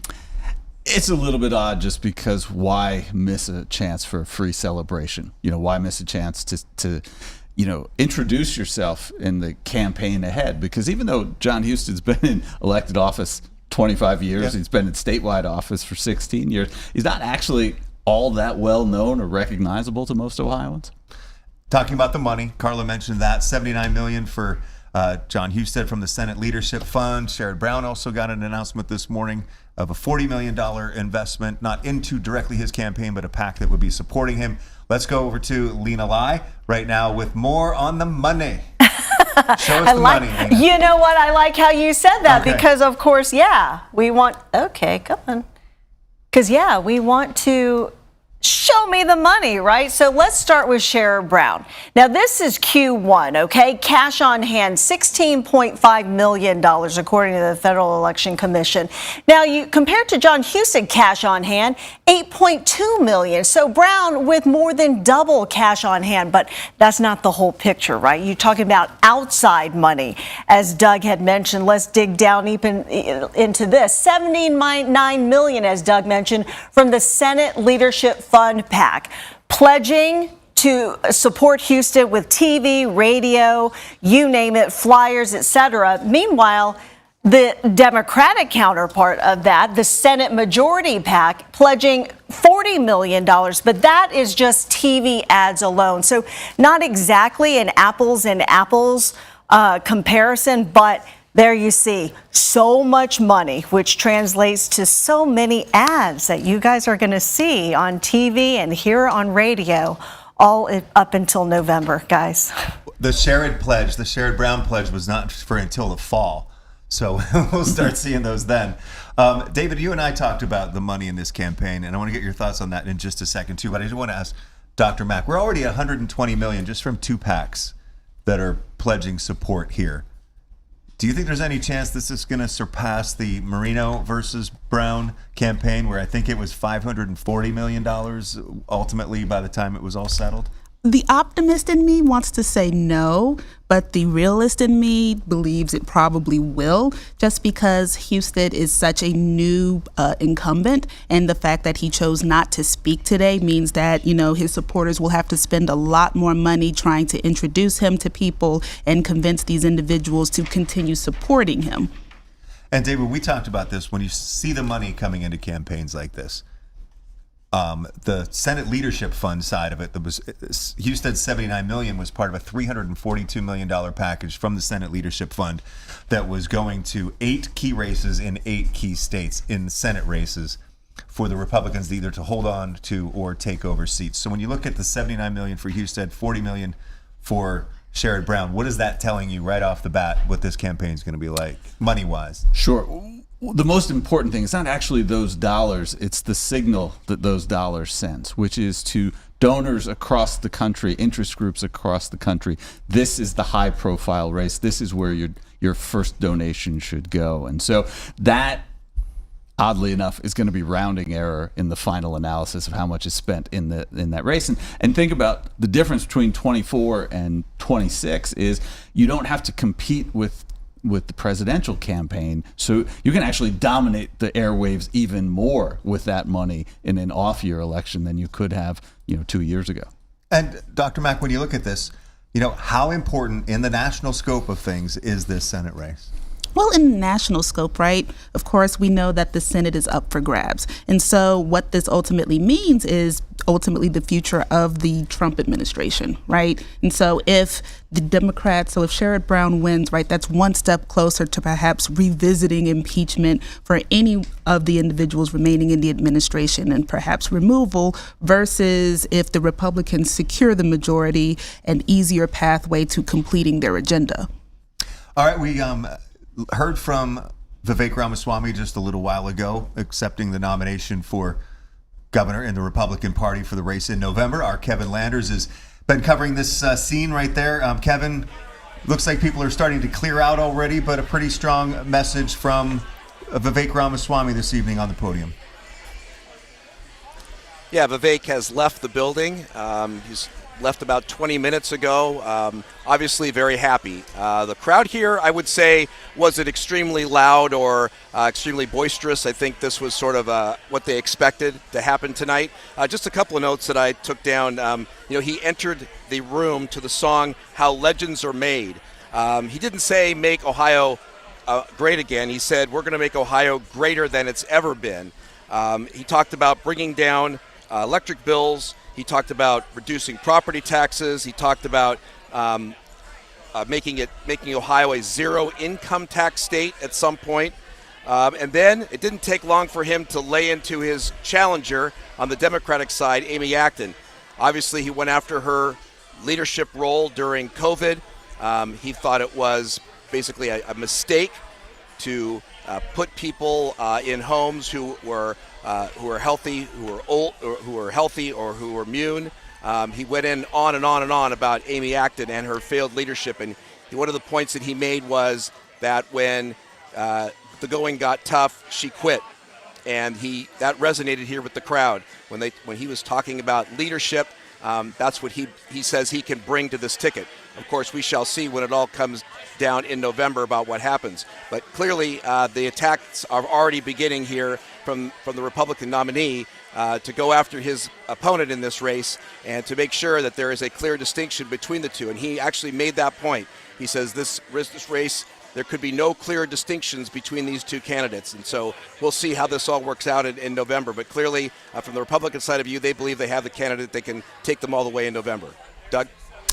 Kevin, thank you very much. Great wrap-up there of the speech by Vivek Ramaswamy this evening. Vivek declared the projected winner with, we're saying, pretty much 85% of the vote, with the early votes that are being counted. Still many votes not in, but it's clear that it's going to be a huge margin for Vivek Ramaswamy over Casey Putsch. Kevin, thank you. We're going to check back in with you in a little bit.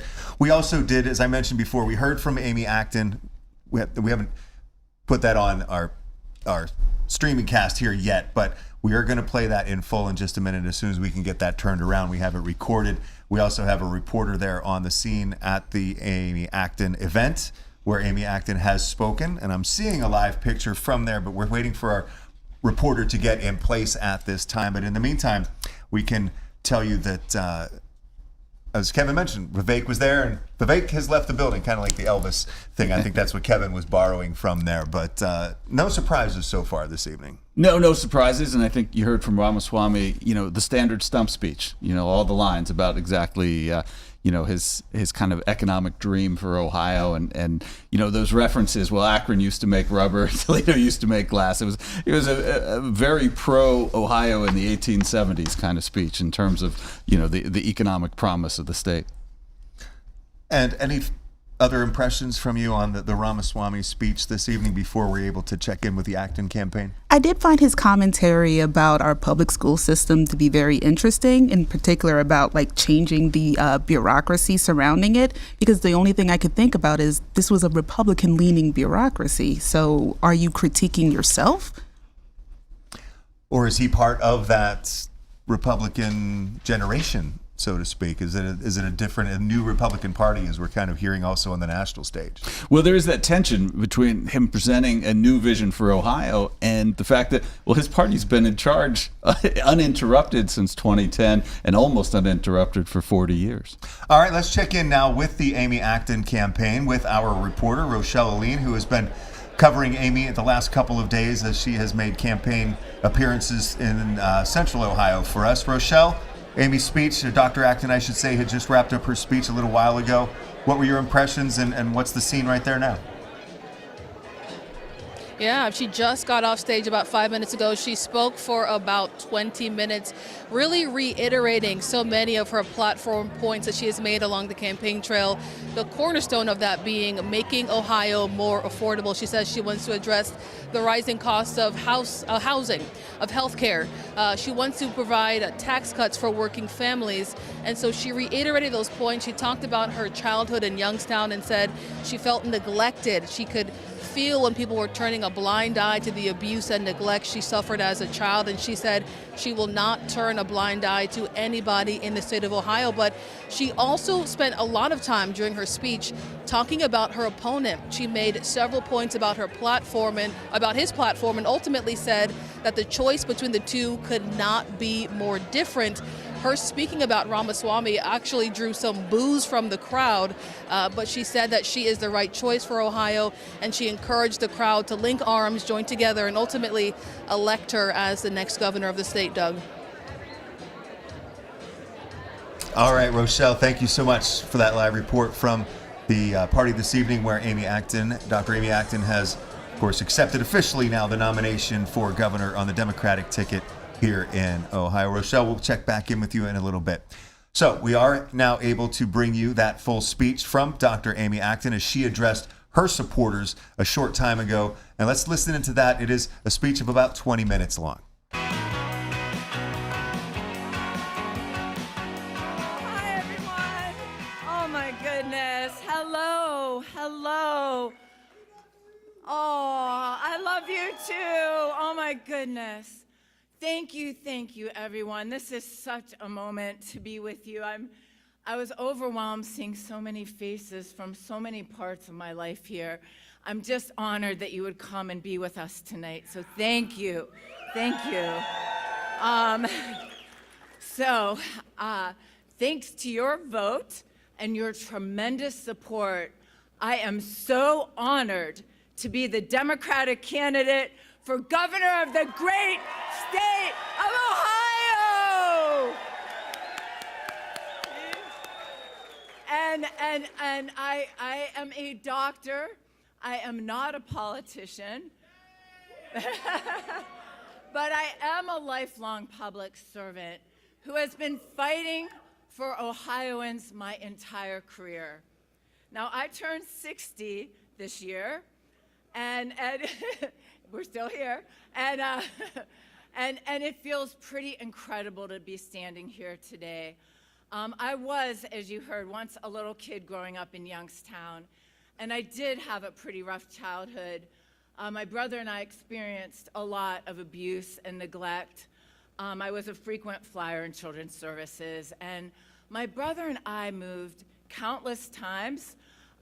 We even ended up in a tent in the middle of winter.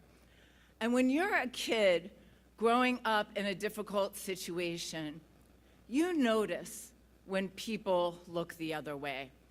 But more importantly, it is the people who didn't look the other way, like a couple who would pull my brother and I up on their front porch, walking on the north side of Youngstown, and feed us breakfast because they knew we were hungry.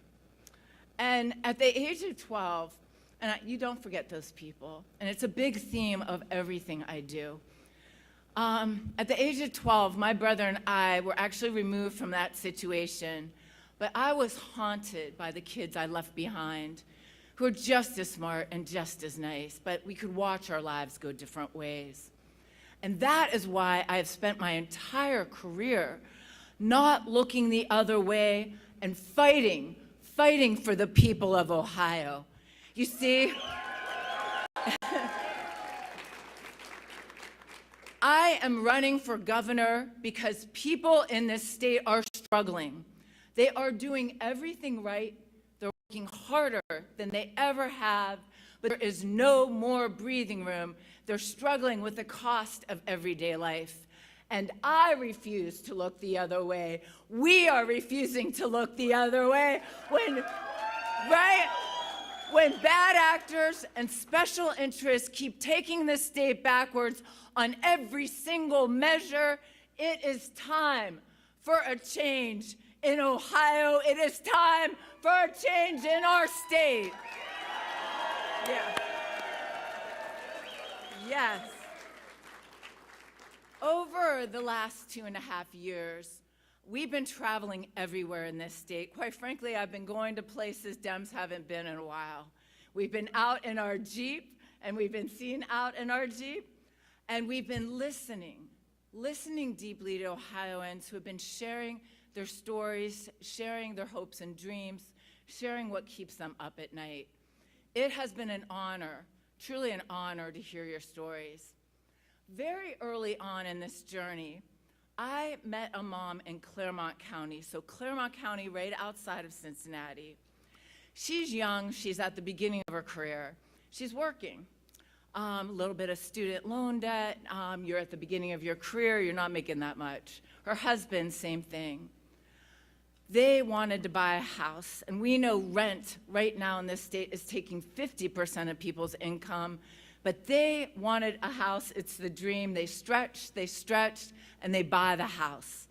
And then they have kids, except that they have premature twins. The kids are doing better. They have some health issues, but they are $300,000 in medical debt. And by the way, we're doing something about that when I am governor. And so now, you know, we have things we can do, but they don't have a program there in Claremont, so they're paying on it. And then it's the groceries going up, and it's the gas. We all felt it go over $5, right? Her electric bill goes up. Her property taxes go up because we're not fully funding the local funds. And then, because we are not fully funding the bipartisan funding plan we finally had to be constitutional for our public schools, they cut back her kindergarten program.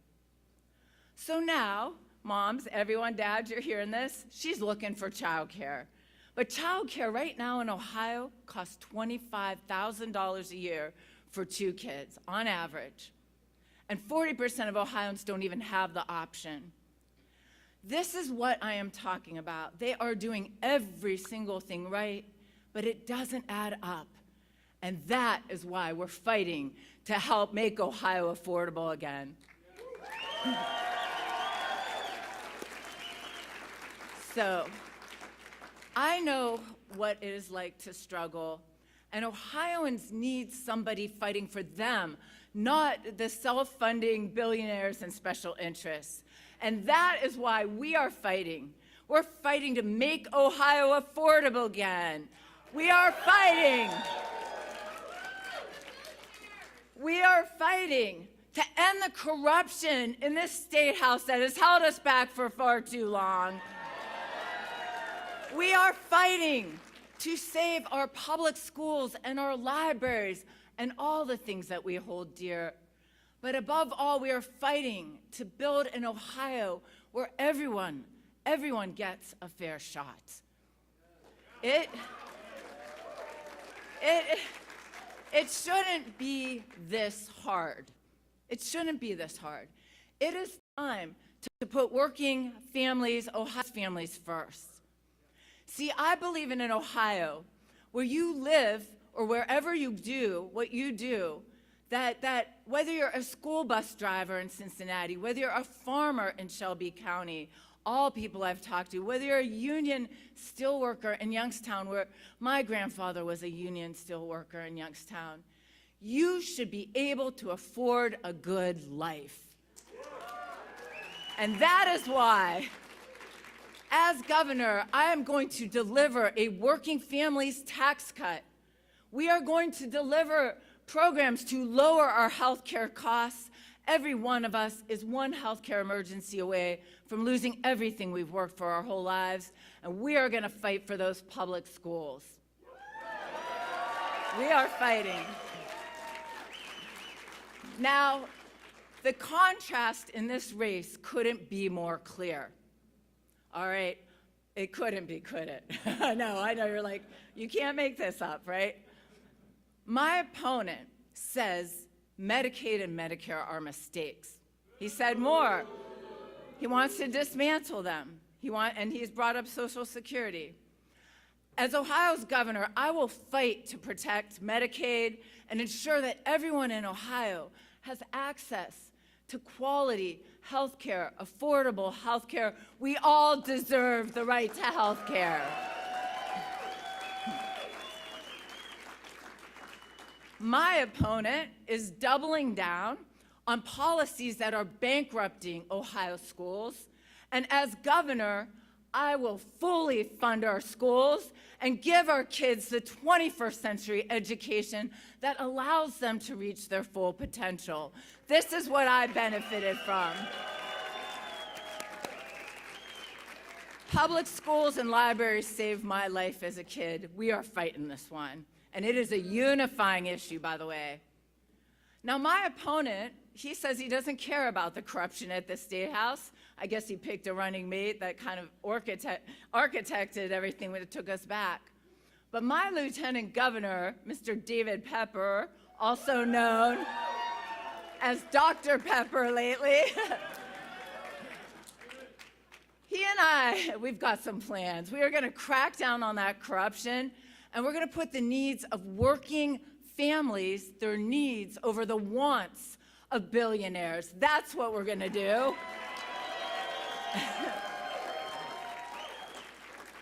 My opponent says people are lazy and mediocre and not working hard enough.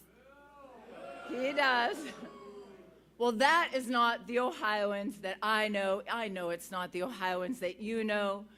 We are all working harder than ever. It doesn't add up, and that's why I will fight for good jobs and workforce training, and I am going to be a champion for small businesses in Ohio. We've got to get this right. And yes, you can't always make this up. Mr. Ramaswamy says that Ohio isn't the best state in the country. Let me be clear. When I am governor of the great state of Ohio, the entire country is going to know about how great we are. We're leaving no doubt.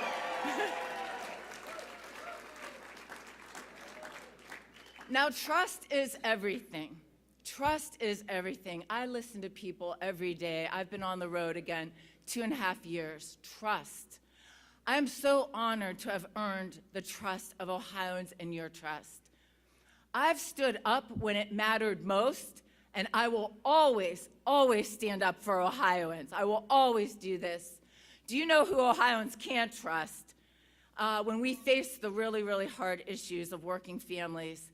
It is that guy who flies around Ohio in his corporate jet because he can't be bothered to drive the 90 minutes on like I-71.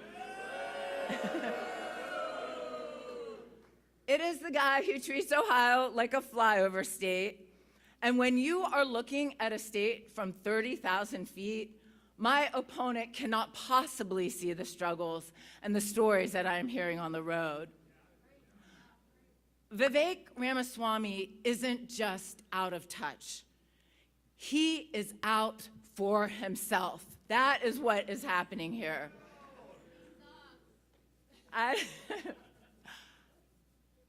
I need you to know that I love Ohio. I love this state. It has given me the opportunity of a lifetime, coming from one where I know it might not have gone this way. When you love Ohio, you do not move your business to Texas before running for governor. You do not tell Ohioans that affordability is a buzzword, and you do not pitch tax schemes that line the pockets of billionaires while raising costs for the rest of us. I am an Ohio girl through and through. This is my home, this is my state, and if it wasn't for the kindness of the people of this state, I wouldn't be here, and I want every single kid in this state to have the opportunities I have had. Growing up in Youngstown, we didn't know what party you were. We knew what union you were in. We knew what food you made from the country you came from. And we knew that people and your neighbors would always have your back. There was a sense of justice that got steeped in me. Growing up in Youngstown, I learned what it was like to feel invisible. I would not be standing here today if it weren't for the people who refused to look the other way, and I'm going to be asking a lot of you and us to refuse to look the other way while my brother and I were suffering, while we see suffering in the state. Now, I am a scrappy kid from Youngstown, make no mistake, and scrappy kids never back down from a fight. Never. Yeah. Because that's what we have on our hands. We have a fight, and this isn't about political party, guys. It's not about that anymore. It is about extreme wealth, power, ideology, special interests against everyone else. It's what David wrote about in his book, these playbooks being shoved through these state houses. I'm here tonight because we are seeing a people-powered grassroots campaign of Ohioans who all believe it's time for a change. We're seeing record numbers of people everywhere we go in the state. It does not know party. And everyone is ready for us to turn this around. And that's why we need all of you in this fight. In November, we are going to link arms. This movement energy, guys, record numbers of individuals giving to this campaign, crashing the Secretary of State website. We are going to literally link arms, and we are going to tell Mr. Ramaswamy in no uncertain terms, you cannot buy this state. You cannot buy Ohio. You can't buy this state. You can't buy us. You can't buy us. You can't buy us. You can't buy us. We can't let that happen because we won't let it happen. So you will see me fight and you will see me be tough, and I will address endless issues as your governor. But what you will never ever see me do is pit us against one another. Everywhere I go in this state, thank you. Everywhere I go, and my team will tell you this, in this state, people are exhausted. They are exhausted by the hate and the chaos and the vitriol. They are longing for something. They are longing for public servants again, who actually solve problems instead of making problems. I don't think that's too much to ask for. We want public servants. We are exhausted from being asked to not see what we can plainly witness with our own eyes. Together, we must all have the courage to refuse to look the other way at what we're watching. You see, they keep mistaking kindness for weakness, and I think that's a big, big mistake. Kindness isn't weakness. Kindness is a fierce thing. It is a fierce commitment to justice and to seeing the humanity in one another. That is what we're fighting for above everything else. We cannot give up on one another. And I say this to you, make room. We've got to heal this thing. We've got to have a way for people to come back. We cannot give up on one another. We cannot give up on this state. And I will never, ever give up on Ohio. I will never give up.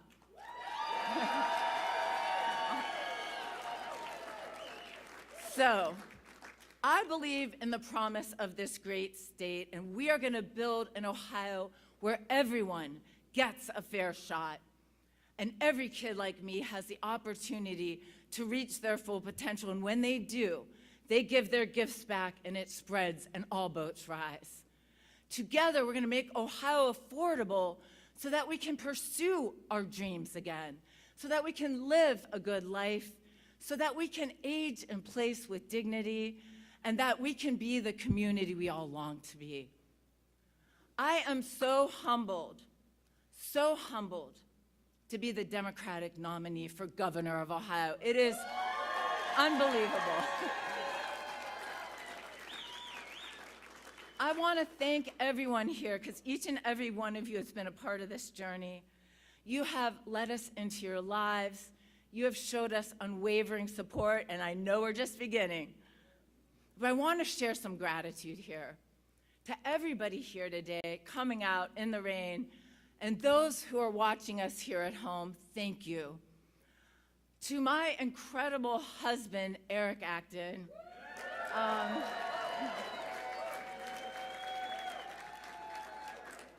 many of you may know my husband is a 43-year public school, elementary school teacher and a coach.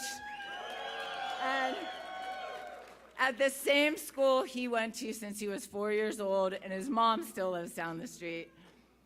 I want to just give my gratitude to our family, our kids, our grandkids now, and to a lifetime of friends and colleagues who are here. It's so many chapters of my life in this room. And finally, to David Pepper, my most amazing and talented running mate and reason I can do all of this. To Alana, I welcome this journey we're all taking together. And to my I have an amazing team. They are scrappy, guys. We've been fighting a lot of fights over a year and a half. We've done some things people might not have expected. And I just want to thank my team from the bottom of my heart. They give me so much to be able to do what I do. And finally, thank you. To all the Ohioans out there who may be feeling invisible or alone, my promise to you is this: no one will ever, ever be invisible to me. No one will be invisible to me in this state.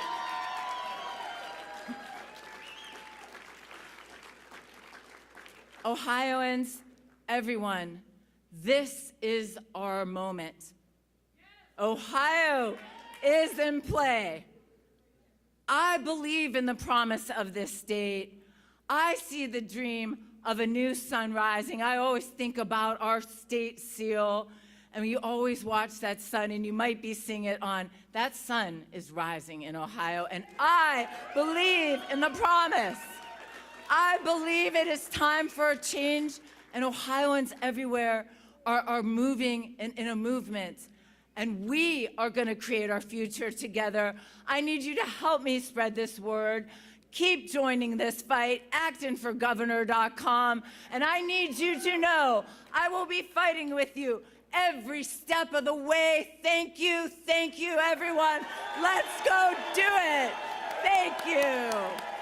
Thank you.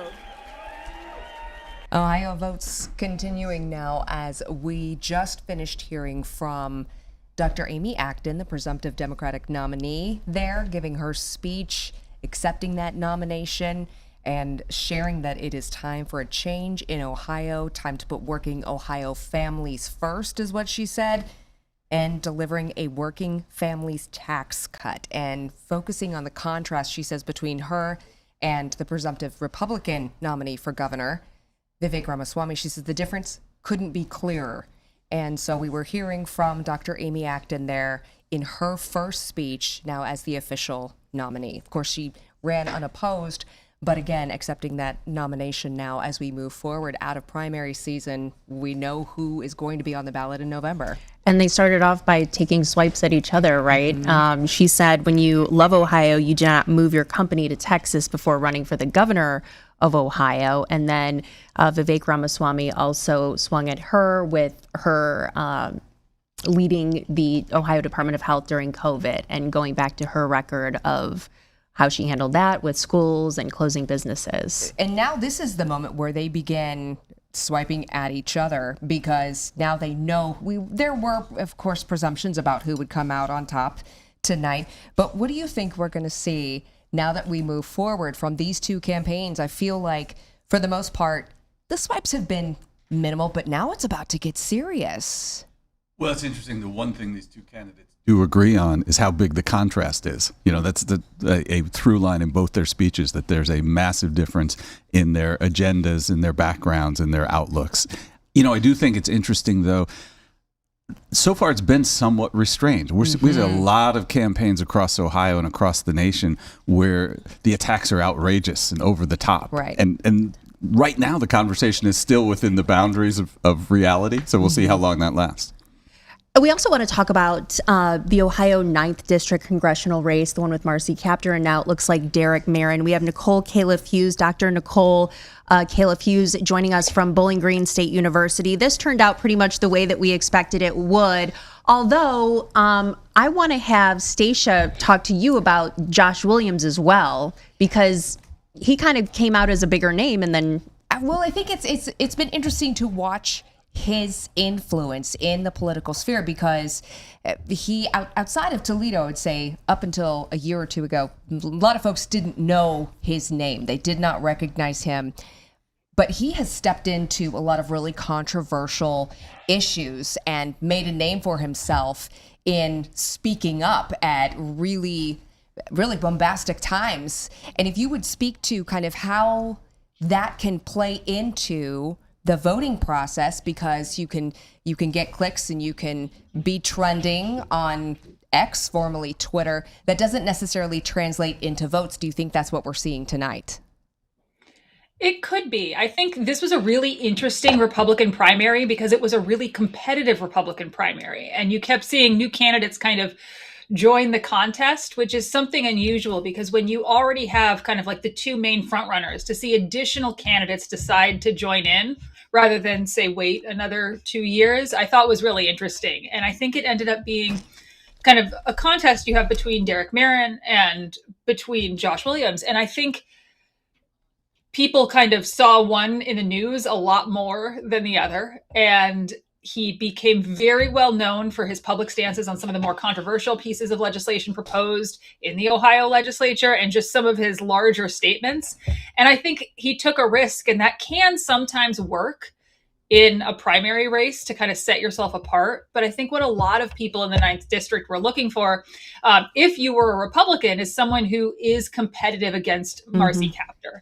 And Derek Marin came very, very close last time. Didn't win, but came close. And the district is even more favorable for Republicans now than it was 2 years ago. And so I think a lot of voters in Ohio 9 thought, well, if we're a Republican, if we're trying to beat Marcy Kaptur, Derek Marin probably has a better chance because even though he is a very conservative Republican, I think the optics are that relative to his colleagues that were in the primary, he may be perceived as less extreme. And so it's possible that voters thought that. The flip side is sometimes that bombastic speech does work. It just depends on who shows up that day. And we want to obviously mention the results that we know of this point. 20% reporting, 47% for Derek Merrin, 25% for Josh Williams. We also want to touch base with our reporters from Northwest Ohio, from Toledo. We have Steve Iwanek, who is covering kind of the GOP side of things, and Megan Hartneck, who is looking at the District 9 outlook. Steve, let's start with you. What are you seeing there in Northwest Ohio tonight in this race in particular that has national eyes on it? Well, I would first start with this. I think it's interesting to see how Madison Sheehan, looking at those numbers, has about 18% of that vote. You can make an argument that her being so closely connected to President Trump and his start to this second term, that she could be taking some of those votes away from the Williams campaign and really helping Merrin take this lead that we're seeing so far early on. But really, when I was talking to some voters today and just really evaluating these campaigns, you saw two different sort of strategies play out here. Merrin, he always reinforced that he felt just shy last time around going up against Marcy Kaptur, less than 1%. And, there was that argument of just give me one more chance. Let's do it. You've seen the conversations in the redistricting of District 9 to make it more favorable for the GOP. And so Merrin has come in and said, you know what, this time around is going to be it. He's more of that Tea Party fiscal conservative. It's leaning on those traditional values. I think a lot of people out in some more of your rural counties, your Defiance County, your Putnam counties, those are the kind of values that those people are looking for when it comes to a particular candidate versus Josh Williams, where you look at all of his advertising that he's put out, especially in this last sprint to the finish line in the last month or two. It's an emphasis on his personal story, him overcoming personal adversity, and trying to shoo away from some, like we just talked about, some of those controversial bills and whatnot that he's been a loud voice in advocating for. So it's just been a fascinating campaign strategy to see play out here. But, I think we have to acknowledge that the Madison Sheehan effort of getting 18% so far, I know it's still very early, but I think has played a big role, I think, taking away some of those votes from the Williams camp. Well, let's hear about that. Dr. Niven, what do you think about what Steve just said about the Madison Sheehan? Because I know when we were talking about some of the other races, you still did want to keep an eye on even people who lost in the races, how much of that percentage they were able to attain. Well, absolutely. And I think it's fair to say, Sheehan coming straight from the Trump administration obviously had that Trump connection, but all these candidates were pro-Trump. None of them were trying to distance themselves from Trump at all. It was really just different flavors of running as a very conservative Republican in this moment. But I do agree with the basic analysis, that Merrin had the credibility of having almost won this race in a tougher district and, able to say, give me another chance. The district has been rejiggered by more than 1%. I can make that 1% up. So how does he do that? Well, places like Paulding County, Putnam County, these are 80% Republican counties that were added to the district. So in a absolutely neutral election year, this is a district that's going to elect a Republican. What's not neutral, however, is it's not a great year for Republicans thus far in terms of the economy. It's not a great year in terms of presidential approval, and it being a midterm election. Midterm elections generally aren't very good for a president's party. And then there's one other factor, of course, and that is Marcy Kaptur. In all likelihood, if there was any other Democrat on the ballot, we would pretty well declare the Republican the winner in a district like this. But Marcy Kaptur and a good Democratic, tailwind. She is such a juggernaut there, the longest serving woman in Congress. She's been serving since 1983, 22 consecutive terms. And I will share with you, I've been on the anchor desk many years, so it's been a while since I've been out at the campaign headquarters or at the parties, and she holds her party in Toledo at the UAW. The unions love her. And she hosts, she gets the catering, and she did not show up last year. That's the first time I've ever seen that happen. That's because at the very last minute on election night, we didn't know if she had won the race, and it later came out. It was less than 1%, which is really unheard of for Marcy Kaptur. But, that was a reflection of the district, not a reflection of Marcy Kaptur. The district, this is now... It's all the redistricting. Right. This is now the third set of district lines she's faced in the last 4 elections. And so each time the wheel has spun to make it a little bit harder for her, including this year. But, you're right to say she wins as Marcy Kaptur. She doesn't win as a Democrat. She's not a generic Democratic candidate. She's very specifically, not unlike Sherrod Brown. She is always Marcy Kaptur, always in character. Do you think, though, this emboldens the Republicans who come out to vote, knowing how close it was last time? If we have the same candidates, yes, things have changed as far as redistricting, but do you feel like this could embolden Republicans to come out en masse even more so this time? In a non-presidential election in November. Well,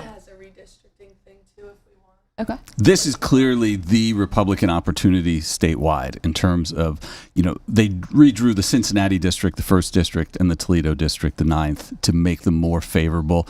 The first hasn't quite worked out. They didn't get a Derek Merrin level of candidate to run there. So I do think it's a source of enthusiasm for Republican voters. But on the other hand, the national mood is not particularly conducive to great Republican turnout. There isn't Trump on the top of the ticket to bring that turnout out. So they're really, in the 9th district, somewhat dependent on how well does Ramaswamy do. If he is running a successful campaign and creating that, enthusiasm statewide, it's going to help Derek Merrin or whoever the nominee is. And even though he's only 40 years old, he's been in it now 21 years. He started it when he was 19 years old. The boy wonder. This is the extraordinary part of this, that he's, he was in the legislature, before he could legally order a beer. Well, let's talk about it. Let's take a look at that snake on the lake that we've been talking about here in Ohio's 9th district. Alina's got some maps to show us to just see how much this has indeed changed and hurt Marcy Kaptur. Yeah, well, let's do a side-by-side comparison. So this is the map in 2022, and you talk about the snake on the lake. It actually used to be even more stretched out from Marcy Kaptur's District 9 from here all the way well into Lorain County.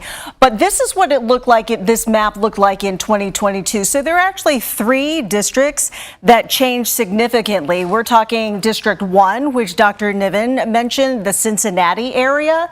And also District 13 and District 9. So let me show you what it looks like in 2026. There we go. So we can zoom in and take a look. So this is the Cincinnati area district, Dr. Niven, that you were talking about. Look at the orange here. This is District 1. Look at the orange here. This is how it changed. Okay, so it basically went from leaning Democratic to a toss-up. You have Amelia Sykes District 13, which is Akron, Canton area in Summit County. That actually turned bluer. So Sykes is pretty much a lock there. But then here is District 9. And you can see the difference here in brown. This is District 9 in 2022. And then this is District 9 in 2026. And you can see the difference. More of this down here, which is more Republican voters, substantially more. So in essence, District 9 moves from a toss-up to Republican leaning. So Dr. Niven, what does that do? There's some talk that because of these toss-ups, Republicans could gain 2 seats. Well, the real question at this point is which seats are even contested, as we've been talking about and you've been talking about earlier about the money. The money flows into races with the high expectation of actual competitiveness. And what 9 has done is it's tried to neutralize the Marcy Kaptur factor, is what Republicans have done in drawing those lines. They can't beat her in a Democratic leaning district, and they can't beat her in a 50-50 district, but they have the capacity to beat her when as they would have the capacity to beat anybody if you tilt the scales far enough toward the right. It's so close that both Democrats and Republicans nationally need that seat. And they're paying attention to it. Right. And it will be the most expensive race in Ohio by far. This will be the race that gets national attention, while the other 14 probably will slink off the radar for the most part. All right. Our coverage continues right here with Ohio Votes. We'll take a quick break. We'll be right back. clarification, Yolanda is the Franklin Township town. Is he doubted? Can you ask him that? You can. Yeah, okay.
And welcome back to Ohio Votes, our in-depth coverage of tonight's primary election. I'm joined once again by Yolanda Harris. We're looking at some of the local issues in these cut-ins here about things that are on people's ballots in specific areas. We looked at Pickerington earlier, Columbus earlier, and now we're focusing on the Franklin Township fire levy. Yolanda, what's going on there? Yeah, that fire levy. It's not looking good right now. We're told by one of the trustees, board of trustee members there, that this is not going to pass tonight. So we want to talk to him about that. But, this is not a new thing. They had a levy similar to this to keep their emergency services, up to par, and voters rejected it that time. So they tried again tonight, and here we go again. It looks like Trustee Fleshman is ready to join us, Yolanda. Too. Yes, he is. Hi there. John, thanks for joining us tonight.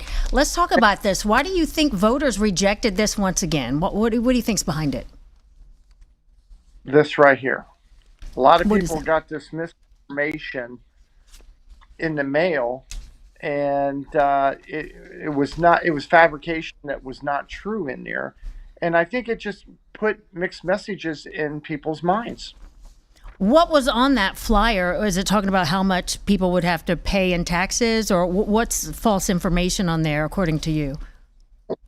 Well, the false information is saying that our shortcomings, because in our audit, they're quoting what the was said in the Columbus Dispatch from the auditor's office, that Franklin Township was the worst audit they've ever seen in 40 years. And they're talking about not money missing.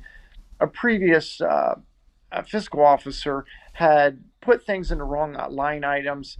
Some people were overpaid, so there's FFRs where those people then pay back what they were overpaid. So there was never missing money. And they were stating on their Facebook page that we are only raising this massive tax hike, which I don't know what they call massive, is to basically cover those expenses. So that opens up doubt. You crack the door, smoke will get in. Mr. Fleshman, I guess what's at stake here? This was to allow the township that's in the southwestern Columbus area to reopen a closed fire station. So if you can't do that, what does it mean? Well, we have what is called mutual aid. We're with City of Columbus, Grandview, Upper Arlington. It just means longer response time to be able to get to somebody when they're having a crisis. Are you going to have to make any cuts? Well, we can't cut anymore. Back in November, we did get a temporary levy passed, and we're keeping one station open at this time, and it's in the middle of the township. Okay. So I don't know how much more we can cut unless we go to horse and buggy. All right. Mr. Fleshman, thank you so much for perspective on this. I know you're disappointed that it didn't pass, but thank you for joining us to explain what happened there. Thank you, sir. Okay, thank you. More coverage in just a minute.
And welcome back to our Ohio Votes coverage, our first time streaming cast here involving WBNS, WTOL, and WKYC. And we are joined also by a cadre of political experts this evening. University of Cincinnati political science professor Dr. David Niven, as well as Ohio Wesleyan political science professor Dr. Brianna Mack, and my colleague, of course, Station Acton from here at WBNS. And we want to talk more about the U.S. Senate race and the differences now. We had Sherrod Brown, former Senator Sherrod Brown, served 3 terms before losing to Senator Bernie Moreno, a year and a half ago, basically. Senator Jon Husted has been in office for just over a year. And we're heading into this new general election season. So what are the differences that you two see? We'll start with you, Dr. Niven, between Sherrod Brown's opponents. You had Bernie Moreno 2 years ago, and now Senator Husted. What's the difference between who he's facing? Right. Well, I mean, you start with the reality. All right, so Sherrod Brown is the same person 2 years later. Always in character. He's going to have the same message. So then what changes? One, of course, top of the ticket's different. There's no Trump in 2026. The other thing now is, who's he running against? Moreno, he portrayed as, kind of this cartoonish, car salesman, and, ran against him as this kind of over-the-top character. Husted, of course, has been in office for 25 years, so the very different dynamic of running against something of a political institution instead of running against an outsider. And I think this race, what it'll have in common with the race from 2024 is it will be inordinately personal. It will be a tax on Jon Husted. That's what you do. That's how you run this race. On the other side, it's a little bit of a different dynamic for Republicans running against Brown without the tailwinds of that presidential race. They're gonna have to work harder, to take this race down. How do you think that the money factors in? Because we know both of these campaigns, the Husted campaign, the Brown campaign, there's a lot of money backing both of these candidates. How will that play a part in how voters show up? Well, I think the money will ultimately drive the amount of ads that we see. I'm thinking about 2024, and it felt like every 5 minutes there was a Senate ad. We're seeing it already, yes. I know. So instead of every 5 minutes, it might be every 3 minutes. So, everyone get ready. We're going to have a lot of ads. But I think with that much ads inundating everybody, I think that, folks will also want to be expecting perhaps to hear from candidates straight up or directly from them. So I'm actually curious to see if they're actually going to hold a debate because, we didn't get that debate like I wanted in 2024. So based on what Dr. Niven said, and it sounds like your thought process on this, probably not going to be perhaps a substance campaign, more of a character campaign, do you think? Are we going to hear about issues, or are we going to hear about failings of, back and forth between the two? I mean, I can see there being, an attack of failures, just throwing them back and forth. I mean, Brown lost, right? And of course, Husted right now he's dealing with these current event failures right now. And so we have to see how long these current event failures will plague him or will continue to plague the national GOP as a whole. But they do disagree on substance. I mean, that's part of what, what's interesting about this. And I think the same could be said on the governor's race. These are two candidates who truly disagree with each other on the basics of policy, which direction to take things. And I think with respect to Brown and Husted, they would probably disagree on every issue that comes before the Senate, between now and the election. And that money issue, too. We're just seeing the start of it now with these two PACs. Right. Other PACs are probably going to get involved as well, because you'll hear a lot from the campaigns about how much money they've raised. The candidates have raised for their campaigns. We're looking, I forget what the money was, $16 million on hand for Sherrod Brown, I think $8 million on hand for Husted, but that's just what the campaigns have raised. But the real money is spent outside the control of the campaign. I mean, typically in those top featured Senate races, we're seeing, the candidates themselves be responsible for maybe a quarter of total spending, and the vast majority of the campaign is actually outside of their control. And it's a remarkable development, but it's a reflection of the fact that, folks across the country care about who controls the Senate.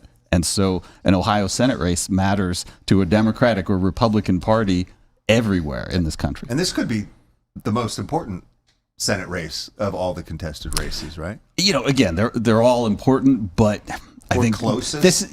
The most uncertain. That's the thing that's going to really animate this. Nobody knows who's going to win, which means donate more. Do you think we're going to hear from the candidates more? Because these are two candidates, at least from a media perspective, they're very difficult to get a hold of, especially in recent months. These are not candidates necessarily who are open with speaking to the media. Do you think they're going to let their commercials do the talking, or do you think we're going to hear from them in a more personal way? Yeah. And to your point, a possible debate, might that be important to separate themselves? I mean, I would love for them to have a debate. However, for Husted, as he's the incumbent, there's actually no reason for him to actually engage in a debate or to do any public interactions right now, because he's already in office, and barring any unforeseen scandals that may or may not exist out there, all he has to do is, do an ad here, do an ad there, a couple of tweets, some YouTube videos,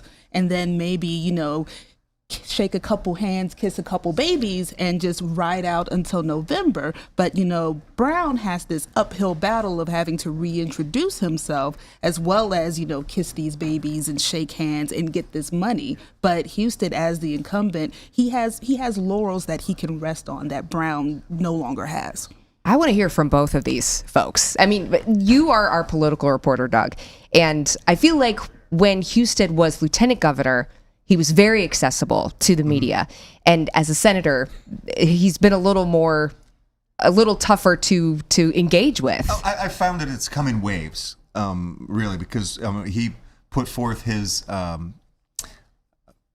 knew it was going to slip my mind right now, but he put forth a bill that would kind of end the benefits cliff for people who make a little bit too much money and they lose their federal benefits. That was one thing that he wanted to talk about. He came on and talked about that in an interview that I aired on Face the State. Been a couple other opportunities as well. But as far as, in the campaign realm of the things, no. In his official office, yes, I've interviewed him a few times, but not so much with campaign type issues. And then Sherrod Brown, I feel like, when we were trying to figure out if he was going to run, we couldn't even figure out who to talk to call to ask him, because it was so difficult to get a hold of him. So I just wonder if that's going to change. It was so fresh that they didn't have staff put together either yet. On the Husted side, no, or the on Brown the Sherrod side? Brown campaign side, and with Senator Husted in the early months, his appointment happened quickly. Right. He talked about basically living out of a hotel for a while. He says that they put him in a Senate office that was basically a closet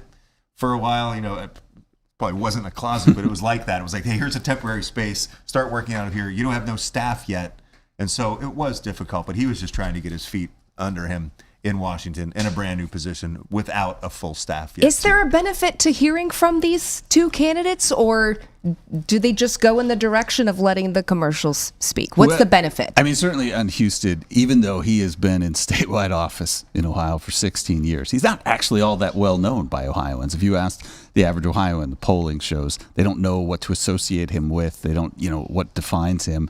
He's certainly, presented himself as, a Trump-supporting Republican, but not in a way that distinguishes himself from all the other Trump-supporting Republicans. So, I do think Husted will at some point have to try and create an identity.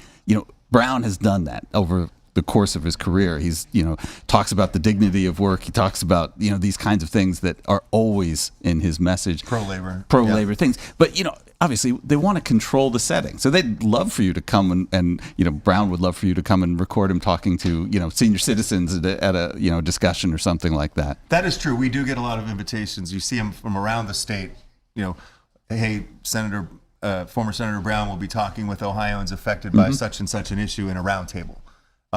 Dr. Acton has done the same thing as well on affordability issues.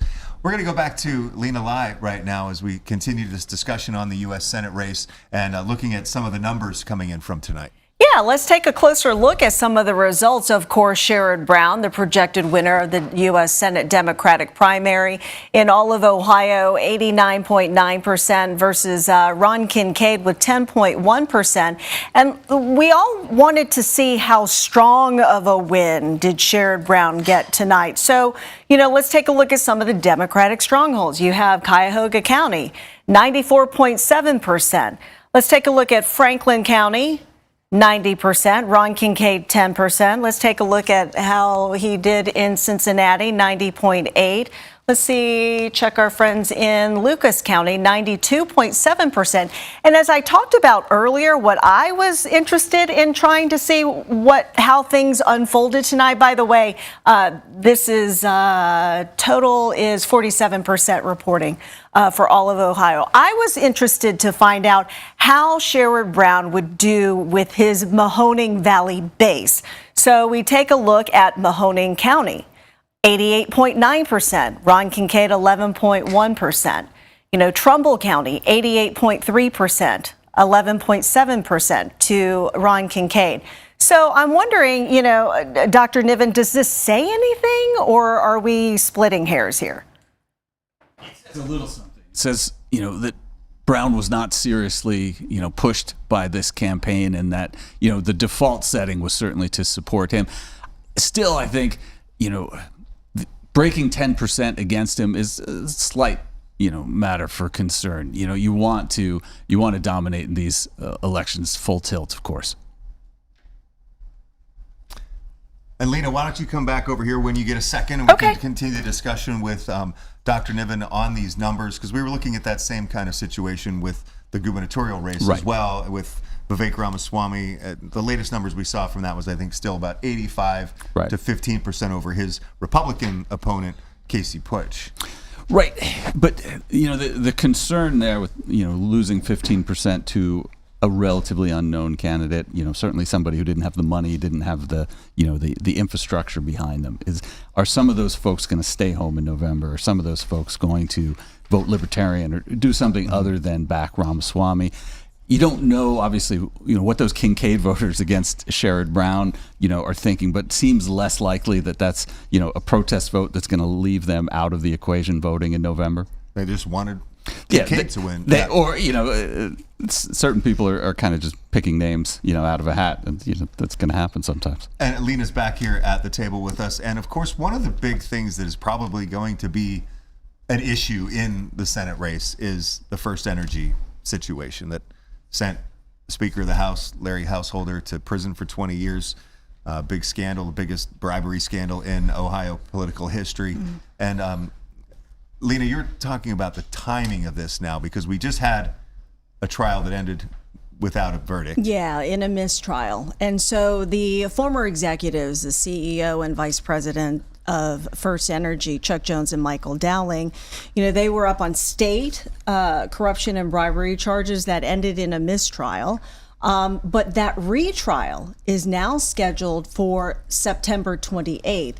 And Jon Husted was a witness testifying for the defense, on behalf of Chuck Jones and Michael Dowling's defense attorneys. He didn't really say much in his testimony. Denied, having any knowledge of any corruption or bribery, and always insisted that his focus was just to keep the new First Energy nuclear power plants open. But the optics of it, especially if this retrial does in fact happen, of course, the defense attorneys are trying to move to have the case dismissed. But, in court, as of now, the retrial is set for September 28th. So close to the November election. And if Husted is called to testify again, the optics are bad.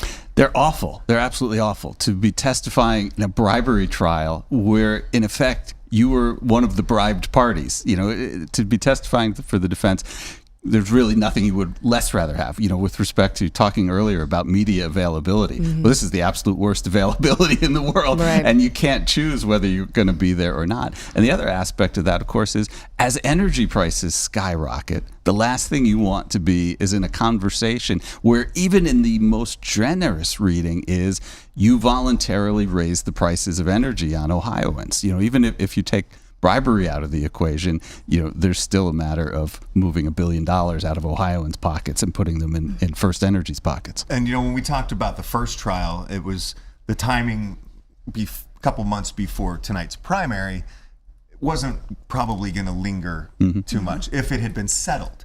But now this just opens it back up again with the possibility of a retrial. And from Husted's perspective, there's just no good outcome, because the best case scenario is the accused bribers, are found not guilty, but you're still associated with this story and you're still in there defending and you're presenting yourself in the context of, as you said, the largest bribery scandal in Ohio political history, or at least the largest bribery scandal that we know of in Ohio. Well, and it's political history. unlikely that the average voter is going to be tuning in to hear every moment of testimony to make their own decision on what they hear from. Right. And so what they'll see is the commercials that take Or- pieces of it and turn even it just into pictures whatever you of want. Husted walking into court. I mean, he avoided by testifying remotely, but it's going to be harder to pull that off when the Senate's out of session and you can't really tell the judge, I'm busy campaigning today. I don't want to go to court. Yeah, there's still lingering questions linked to Husted as well. I mean, we did some reporting that showed that these First Energy executives had direct communications with Husted, and it was quote unquote called Houston Campaign was the note attached to $1 million in PAC money to a PAC called Freedom Frontier that was earmarked for the Husted campaign. Husted, of course, denies any wrongdoing. He says he had no idea, knew nothing about Freedom Frontier. But nevertheless, there are still lingering questions and this association with the First Energy scandal. And the difficulty with it, of course, is it's not just Husted, but DeWine, in the best reading, they still benefited from millions of dollars in a transaction that resulted in a energy company getting $1 billion. In the best reading, it was legal, but try making a stand, a political speech out of that. But even the timing of the trial, it's like, as Stacia mentioned, you're going to hear about it in ads. Right. We'll see the ads. And what campaigns are fundamentally about is what's the focus? What is the conversation about? And the absolute last thing you want to do is cede control of what the conversation's about. And even worse than that, cede control to having a conversation about bribery. It's tonight is the primary, but we're already, of course, looking now ahead to November. That's what this is all about. It's like the playoffs and getting ready for the Super Bowl coming up in a few months. And so, we're watching this play out. Can the candidates even enjoy tonight? I mean, it's like, it is a victory. Well, I think you made the good comparison, in sports, you win a game and the coach will say you can enjoy it tonight. And then tomorrow we get back to work. I think for folks like Ramaswamy, for whom this is the first thing he's ever, the first major political victory, I think it's a nice night there. I think probably, emblematic of the fact that Husted didn't even give a campaign speech, it's probably a pretty quiet celebration over there. Yeah, I did talk with Vivek Ramaswamy earlier today when he voted. And it was, it was one of the first things he said. He came out and he had his ballot with him before he put it in the reader. And he was like, first time I ever voted for myself. That was kind of cool. See, and that's so interesting because we think of him as a candidate because he ran for president, but he never made it to the point where he could go and vote for himself. So that really was a significant moment. Yeah. And you heard the joy. He got emotional about it. You heard the joy in Dr. Acton's speech tonight. Like they're all taking a victory lap tonight for sure. Right. Absolutely. And then for her, it's getting back in the Jeep and starting to crisscross the state again. Of course, they're all going to probably try to hit the 88 counties again between now and November. Absolutely. And for Ohioans, we're used to being the home of very, very competitive elections, and that kind of slipped away in some recent cycles. But 2026 looks to be the return of that, where Ohio matters again. We'll see if it becomes a bellwether state again, I guess, in 2028. Let's not get ahead of ourselves. One thing at a time. More competitive at this point. But I don't know. Where do we want to go from here? That's a great question because we know some more results have come in, and we've got reporters, of course, all over the area following the results and analyzing the speeches that we have seen, of course, all over the state, really. Secretary of State is in both races. Okay, let's take a look at Secretary of State, because this actually was one of the few races that had contested primaries on both sides. And this is Allison Russo has been declared the projected winner in the Democratic primary for Secretary of State with 68.2% of the vote. Competitively, Brian Hambly at 31.8. Thank you, Zenobia, for bringing that back. Zenobia is our producer, by the way. And so 68.2% for Allison Russo. She has been in the House of Representatives for several years here in the state legislature, and she was, House Minority Leader for a few years as well before stepping down from that position to focus on her campaign for Secretary of State. Brian Hambly, a cancer, a leukemia specialist, doctor in the Cincinnati area. This was his first campaign for office.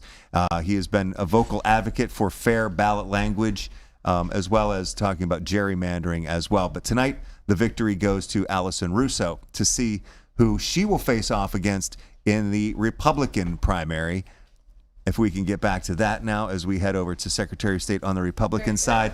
And this is not unexpected as well. We have Robert Sprague, who is the current state treasurer, running for Secretary of State with a handily defeating Republican challenger or candidate contestant, Marcel Sturbich, 29.9% of the vote. Marcel, a former naval intelligence officer, and wide margins in these, but more competitive races than we saw in the Senate and governor. Well, and this is going to be an interesting race getting closer to November because these are both candidates, Sprague and Russo, with a lot of name recognition. So this is going to be an interesting race to follow. Hi, I have some breaking news. Okay. The AP has just called Derek Marin in the Ohio 9th District race. So he's going to be facing off against Marcy Kaptur again in November.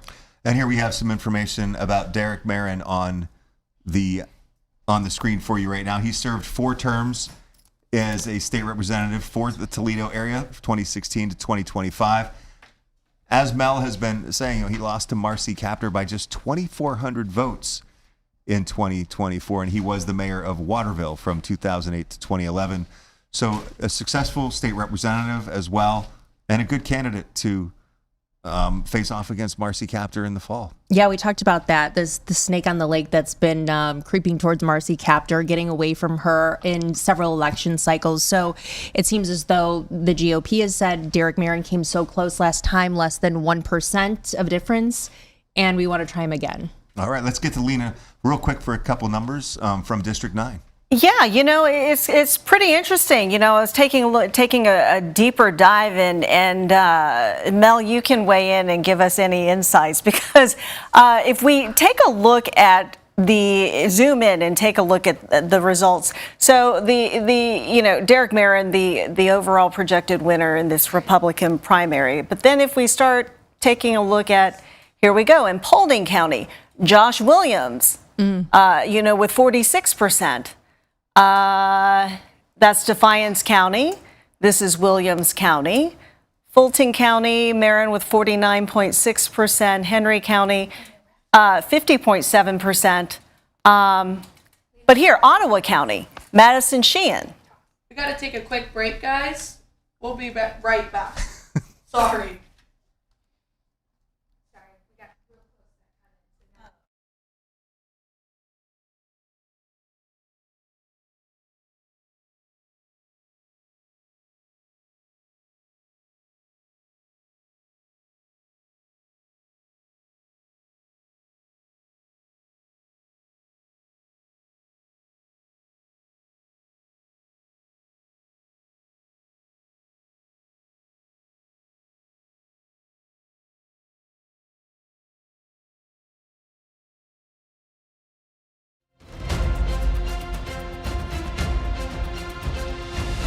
We're back with Ohio Votes and zeroing in on some central Ohio issues right now. One of the big ones, the Pickerington income tax levy that was on the ballot today. We heard of very crowded polling locations today, some lines still out the door.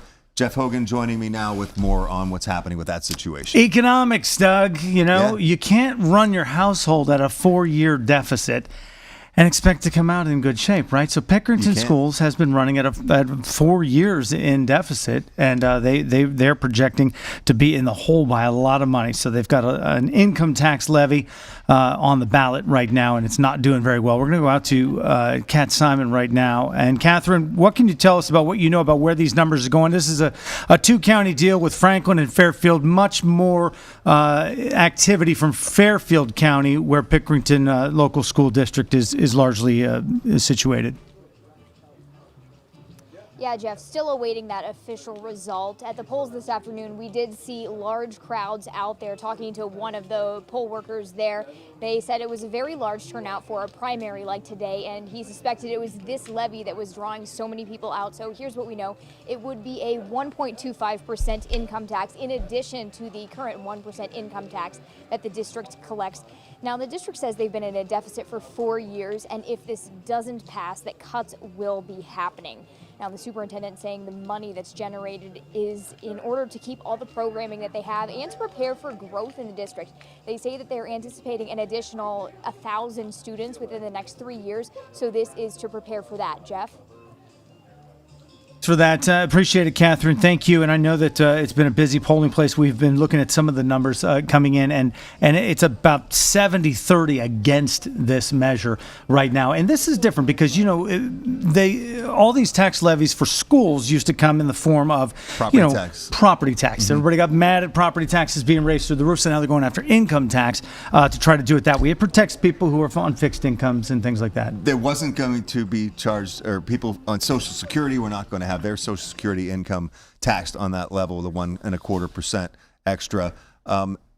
The Board of Trustees, the Board of Education there, did say that they knew that this was going to be a big ask for the people of Pickerington to support, but they were trying to do the income tax because of it. They felt it was more fair to spread the burden, so to speak. Right, exactly. And this is the cost of growth. Also, those 1,000 students that Kat Simon was just talking about, 1,000 people coming in. So that costs money, and that is just the booming growth in our area. But eliminating field trips, cutting middle school athletic teams, cutting summer school, removing like return trips from away sporting events. Your kid goes to the game and then you either go watch them or they got to find a ride back with somebody else. So these are tough cuts that are coming up. If it's approved, though, the levy would generate almost $33 million, right, and see them through their day-to-day operations so they can keep going. Yeah, they're trying a different tack on this, with the income tax ask.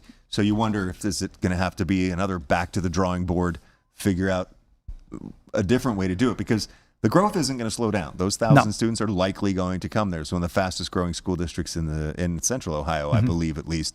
And again, they knew it was going to be a tough ask for the people there to burden, especially now.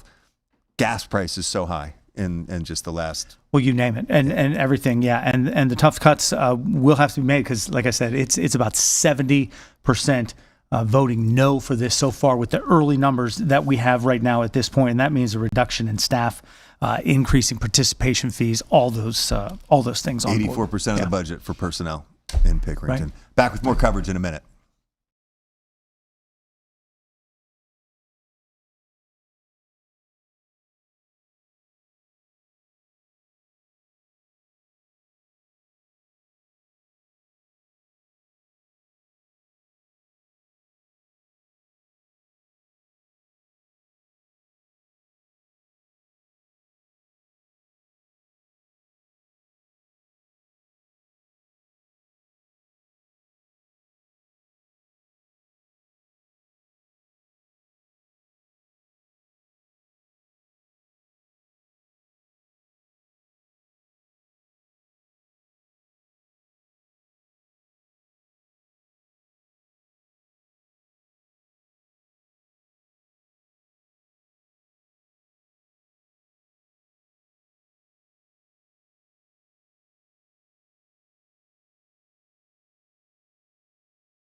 Okay. Oops.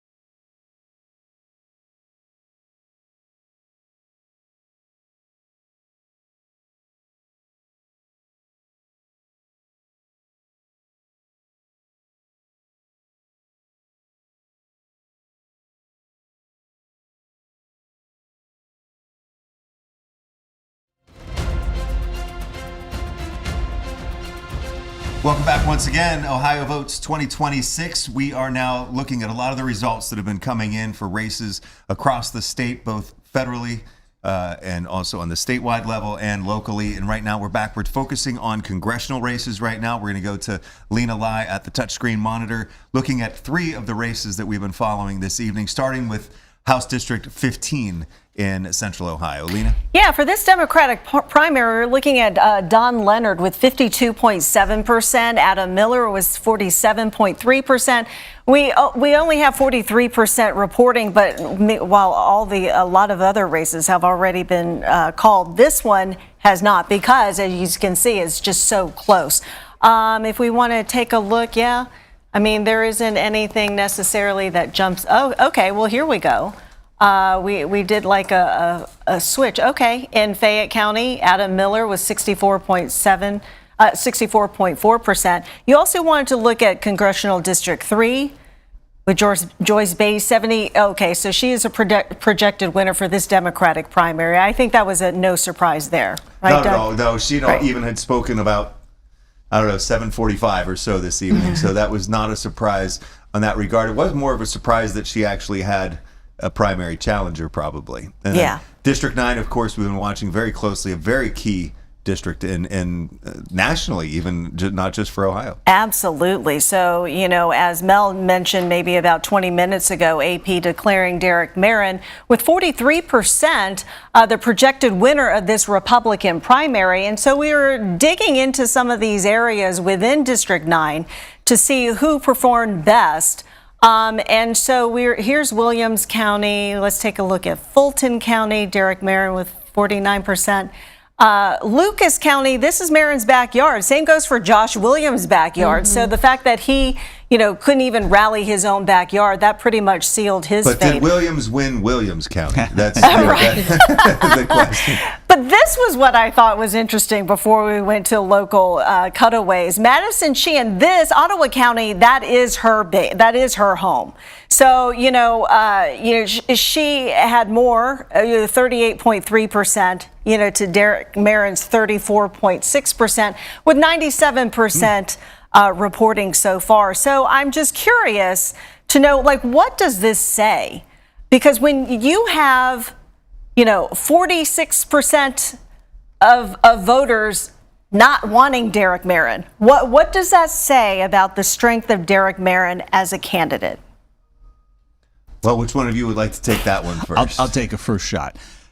Would he much rather have a majority? Absolutely. But these were serious funded opponents running against him. And he is running, from the outside at this point. He doesn't have an office. He's running, for his comeback in effect. So, I think it's less alarming than if Derek Marin had been in office or, Derek Marin was defending. But he's asking for a second chance at this. And, Williams was somebody who knew how to get attention and raised some money, was ideologically in the same place. So to come in 20 points ahead of that, is still an accomplishment.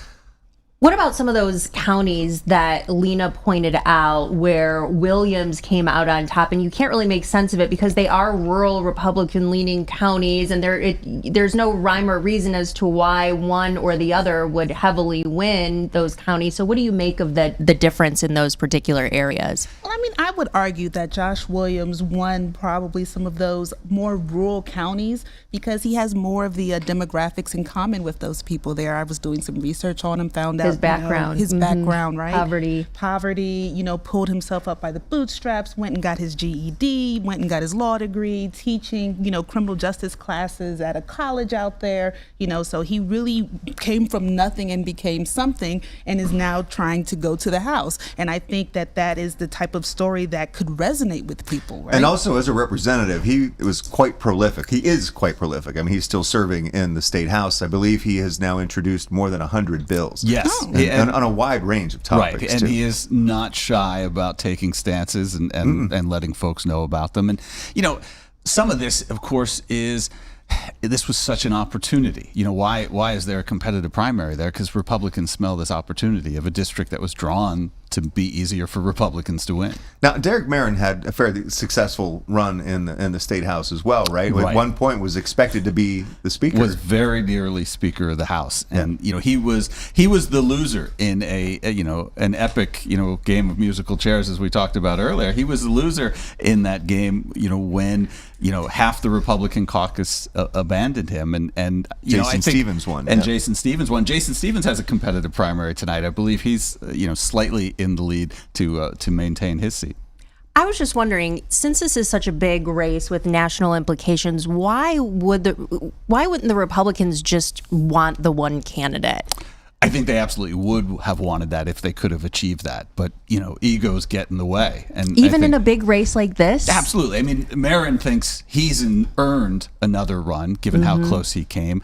Williams needs something to do and thinks there's no reason he shouldn't be. And Sheehan was kind of the wild card who came into this race later, who obviously came into this race, from Washington. She wasn't living in the district, when she got the idea to run. And one of the interesting elements here is the district was redrawn with Putnam and Paulding County and so forth, in part because State Senator Rob McCauley was expected to run for this. And he, of course, is now the running mate for Vivek Ramaswamy. But he was expected to be the presumptive nominee. Derek Merrin, this is coming in from my team in Toledo, has issued a statement now, and I've checked, and so far Williams has not, and neither has Democrat Marcy Kaptur. But he says, tonight Republican voters across Ohio's 9th Congressional District delivered a decisive victory for Derek Merrin. I am honored by the support we received from conservatives across Northwest Ohio. Northwest Ohio is ready for fresh new leadership. That is why we are going to defeat Marcy Kaptur this November. After decades in Washington, she's part of the problem, not the solution. Our campaign offers a clear alternative, new leadership, a focus on lowering costs, supporting law and order, and putting Northwest Ohio first. Tonight is the beginning. Any reaction to what he said there? Are you surprised at anything he said? I'm not surprised. I really do think that age is going to become a real factor in this. She is 79 years old. He is 40 years old. Young enough to be her son or maybe even grandson. So are you suggesting age meaning like what we've seen with Donald Trump and Joe Biden? Yes.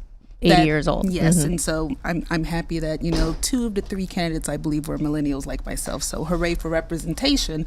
But at the same time, this means that age will once again be thrust into the forefront of voters' minds as being a campaign issue. But it's Marcy Kaptur. But it's Marcy Kaptur. Marcy Kaptur is one of one. So I think you'll see this race evolve into Merrin trying to go after not so much Marcy Kaptur, but an image of the Democratic Party. Because, at some point you're just going to butt into the wall of the fact that Marcy Kaptur is somebody that everybody in that district feels they know, and that most people in that district have been voting for years. So and years he has and to years. make it into a bad thing, a negative thing. Yeah, you traditionally, you flip the script and you see, Nancy Pelosi popping up in ads when she was Democratic leader.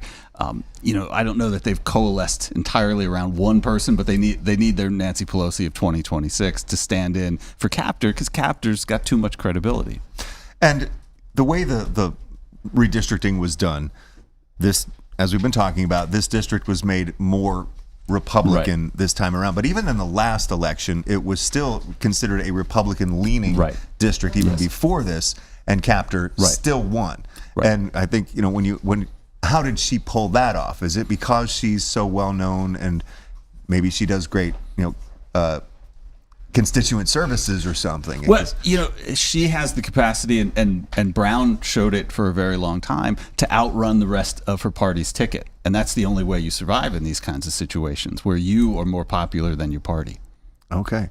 We're getting word right now that we're going to go back to the Secretary of State's race. Right now we have Republican nominee for Secretary of State Robert Sprague with us right now. Is he on the phone or do we have him by video? All right, we've got him by video. There he is. Mr. Sprague, I guess first of all, congratulations on your primary victory this evening. Thank you. What do you think about now? Oh, okay, we're not going to give you any time to celebrate tonight, I guess. So what, you're already looking ahead to November. What are you anticipating from this race against the Democratic projected winner, Allison Russo? Well, I mean, I think this race is going to come down to who people trust and how can they secure the elections. And ultimately, I think that there's a lot of people in our country and people in our state that have lost faith, not just in the election system, but in the political system itself. And I think you see that from the far left, you see it from the far right, and some people in between. And my mission is going to be restore trust in the election system to the people of the state of Ohio so that this keystone of our great republic, which is our system of elections, which we do very well here in the state of Ohio, that people are able to trust it. One of your ads and one of your stances has been to get rid of ballot boxes. Right now, the way it's set up is that there's really only one ballot box in each county at the Board of Elections offices. Or do you want to get rid of those, that service for folks? Or what are you aiming for on that? Look, what I'm aiming for is we have 30 days of early in-person voting in the state of Ohio. And I'd like to see people, instead of putting their ballot in the ballot drop box at midnight, they just need to come and walk the extra 50 feet during the elections day when the Board of Elections are open and deliver that to a Board of Elections official. Throughout the early voting period, you mean, or just on election day? No, throughout the early voting period. Okay. We have 30 days of early in-person voting. Anybody can walk in that Board of Elections, and instead of putting it in the drop box, look, these are a creature of COVID, these ballot drop boxes. People can walk the extra 50 feet, hand it to a Board of Elections member, and that prevents ballot harvesting in the state of Ohio. Do you believe Ohio's elections are secure? I think we do a great job of elections, and I think they are secure, but I also think there are some improvements that need to be made. I think we need to move to an upfront citizenship check so that we uphold the Ohio Constitution and only American citizens are able to be registered to vote here in the state of Ohio. I think we need to make sure that we use separate paper ballots. That way people can trust the elections. You can see who you voted for. We'll run them through an optical scanner at the end of the evening so that we have the immediate election results, just like we did tonight. But that separate paper printed ballot lets you have the confidence that we have an audit trail and we can go back, we can count the paper and make sure that the machines are 100% accurate. I just want to be clear about what you mean in the terms of the paper ballot, because they will say now that we have paper ballots because that's what is printed out by the machine and then run through the scanner. So are you talking about going back to the filling in the oval? No, I'm not. I'll Okay. tell you what's funny is that, however you vote in your county is how you think that everybody else votes in the state of Ohio. Okay. But there's a lot of differences between counties. They use different technology, different machines, and different processes. And so what I'm talking about are the 12 counties that still have the old machines where there's a roll of paper inside the machines, where you cast your ballot on the machine and then it records it on a roll of a piece of paper. We want to have a separate paper printed ballot that then you can see who you voted for. That separate piece of paper creates an immutable audit trail, and you run it through an optical scanner at the end of the evening. And as long as you have a bipartisan chain of custody between a Republican and a Democrat for that paper ballot, we now have the ability to go back, audit thoroughly those separate pieces of printed paper, and we can check the machines for accuracy. And so what's your focus now over the next the 6 months leading up to November? Well, we've got a great election security plan, and my focus is going and talking with the people of the state of Ohio, see what they think about that plan, and talk about my proven leadership, because I think that in the Secretary of State's office in particular, people want a responsible, proven, capable leader to run those elections. And so do you feel that your experience as treasurer will translate to Secretary of State? Well, people have trusted me with their tax dollars. It's a big responsibility. We've got a $22 billion portfolio that we manage for the state. And yes, I want to make the argument that you've trusted me with your tax dollars. Leadership is important. Personnel is policy. And you can trust me with your vote. I hope to run the most secure elections in the history of the state of Ohio. Mr. Sprague, I do want to say just how much we appreciate you making time for us tonight, and also congratulations on your primary victory, sir. Great. Thank you so very much. And I've enjoyed being with you tonight. Appreciate the opportunity to join you. Thank you. And look forward to talking to you again over the coming months as well, sir. Take care tonight. Enjoy it. We've got to talk about the Democratic side of this too. Secretary of State Allison Russo is the projected winner, I believe, for the Democrats, and we have some sound from her as well. Yeah, well, I am running for Secretary of State because we need a Secretary of State who is going to be an advocate for voters, who understands that power ultimately should belong with the people, that they should have their full power to vote and vote conveniently, have their vote counted. And, you know, I think that that is what most Ohioans want. They want to trust that their Secretary of State is not putting their thumb on the scale to influence the outcome of elections or ballot issues. Well, I think first and foremost is the perspective that the job of the Secretary of State, regardless of who someone votes for, what issue they support or do not support, the job of the Secretary of State is to make sure that every single voter can have their voice heard, have their vote respected and counted, and make sure that they have access to accurate information when they come into the voting booth. And also now, more than ever, also to keep their information private. You know, we know that the Secretary of State has handed over private voting file data, and many people are concerned about the privacy and the issues that that raises. All right, you just heard from State Representative Allison Russo, now the projected nominee on the Democratic side for Secretary of State. And before her, Republican nominee Robert Sprague. So the Secretary of State's race is set. We have two pretty well-known names actually running in that campaign now with Allison Russo and Robert Sprague. Turning our focus now to a huge issue that we're seeing play out in different pockets of the state tonight, and that is education. And first of all, we saw Pickerington asking for a 1.25% income tax increase to support schools. Stage of that looks like that's going down. They're having a struggle there, and we knew this was going to be an issue. You can take a look right now at where things stand, and this is looking like a very uphill battle to try and get this passed. And as we talked about earlier in the night, if your neighborhood doesn't have an income tax levy like this for schools, funding schools, if you didn't have that on your ballot today, you just had it, you're about to have it. So there are lots of folks watching how these results play out for these levies, because this is an issue statewide in Ohio. It doesn't matter if you're a Republican or Democrat.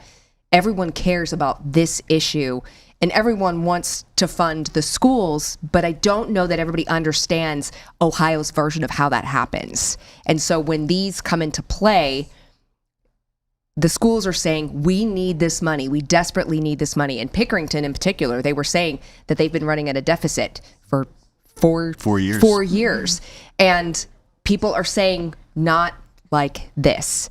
And where does that leave the schools? Yeah, and it was an more interesting approach that I think a lot of communities are turning to, proposing an income tax levy as opposed to property taxes. Correct. Because that was one way to lure in retirees who couldn't afford to see their property taxes keep going up and up. So, but in your community it's failed. On the flip side, there is some historic news coming out of Northeast Ohio because Lorain City Schools passed its first new money levy since 1992.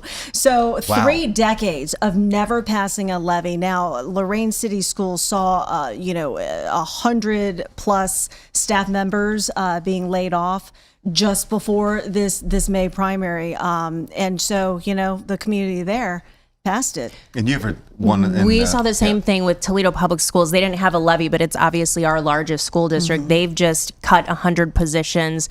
They are repurposing buildings, closing schools. They're releasing this whole restructuring plan to try to recoup $68 million.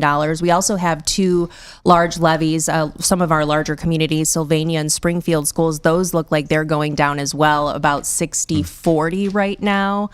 But I was interested in the Pickerington issue that it is an income tax. Usually what we've seen is it's started as a property, right? And that fails multiple times, so they turn it over to an income tax.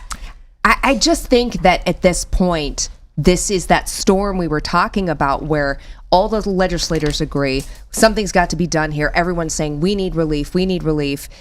And legislators will tell you, we've got things in the works. We're working on things. But I think for the average voter and the families out there, it doesn't feel like there's been relief. Right. Let's bring in Dr. Nicole Califf Hughes from Bowling Green State University, political science professor. Dr. Hughes or Dr. Califf Hughes, are you surprised at all about the way some of these school levy, school requests are playing out tonight? Oh, thank you. We can't hear. For some reason, we can't hear you. We're working on that for just Well, a one second. thing that I wanted to talk about while we work to get her audio back is that we've also seen, at least in Northwest Ohio, a lot of the larger turnout numbers in the precincts were driven by those communities that had those school issues on the ballot. And then you see them being defeated, at least in the Columbus area and the Toledo area. So it seems that those people turned out to turn down those levies. Yeah. At this point. Pretty heavily in Pickerington, too, as we've seen in our area. Are we still working on that? Yeah, she doesn't have audio levels for some Okay. reason. Well, we'll keep working to bring in Dr. Califf Hughes. We've talked to her a few times tonight, and we'll get that kink figured out But I and then think get her back. To your point, no one has really come out and said, any of these candidates, how they're going to address it. Both Amy Acton and Vivek Ramaswamy talked about schools in their speeches tonight, but hopefully we'll see the flushing out of a plan as we head towards November. Yeah. Now, Stacia, you spoke with the head of the OEA, I the did. teachers union. Yes. Did you have any insight there? I think what they're waiting to see is, we have to focus on our schools.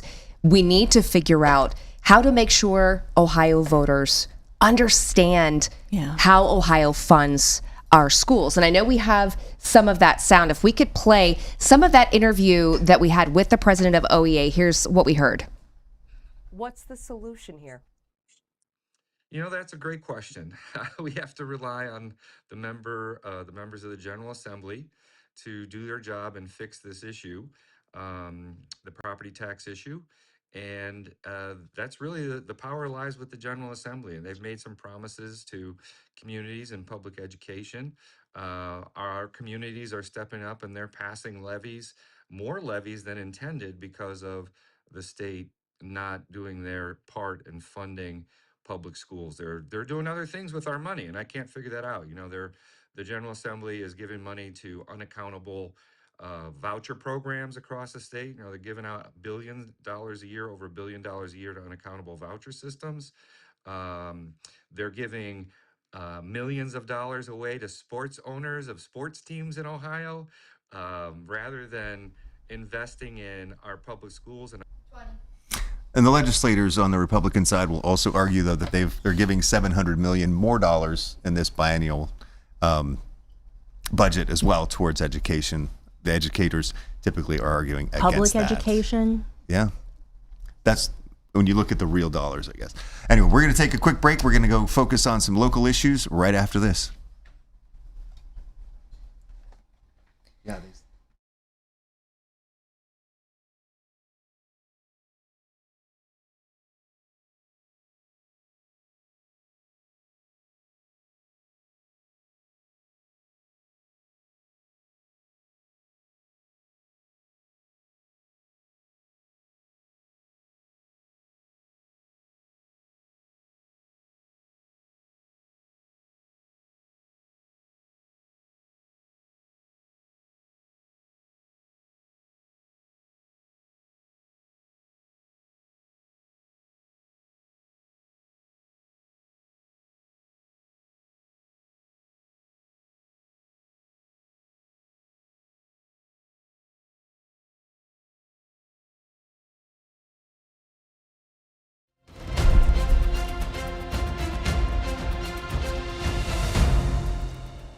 Welcome back. Ohio Votes 2026 here as we bring in Yolanda Harris. We're drilling in on some of the local issues now at this hour. And one of those is the Columbus Community Crisis Response Amendment, Issue 5. Amendment, Issue All right. 5, yeah. And at this point, unofficially, this is passing by a wide margin. Now, hasn't been called officially, but we do have more than 70% of the precincts reporting, and there is a wide margin. We're talking 70% versus a slight 22%.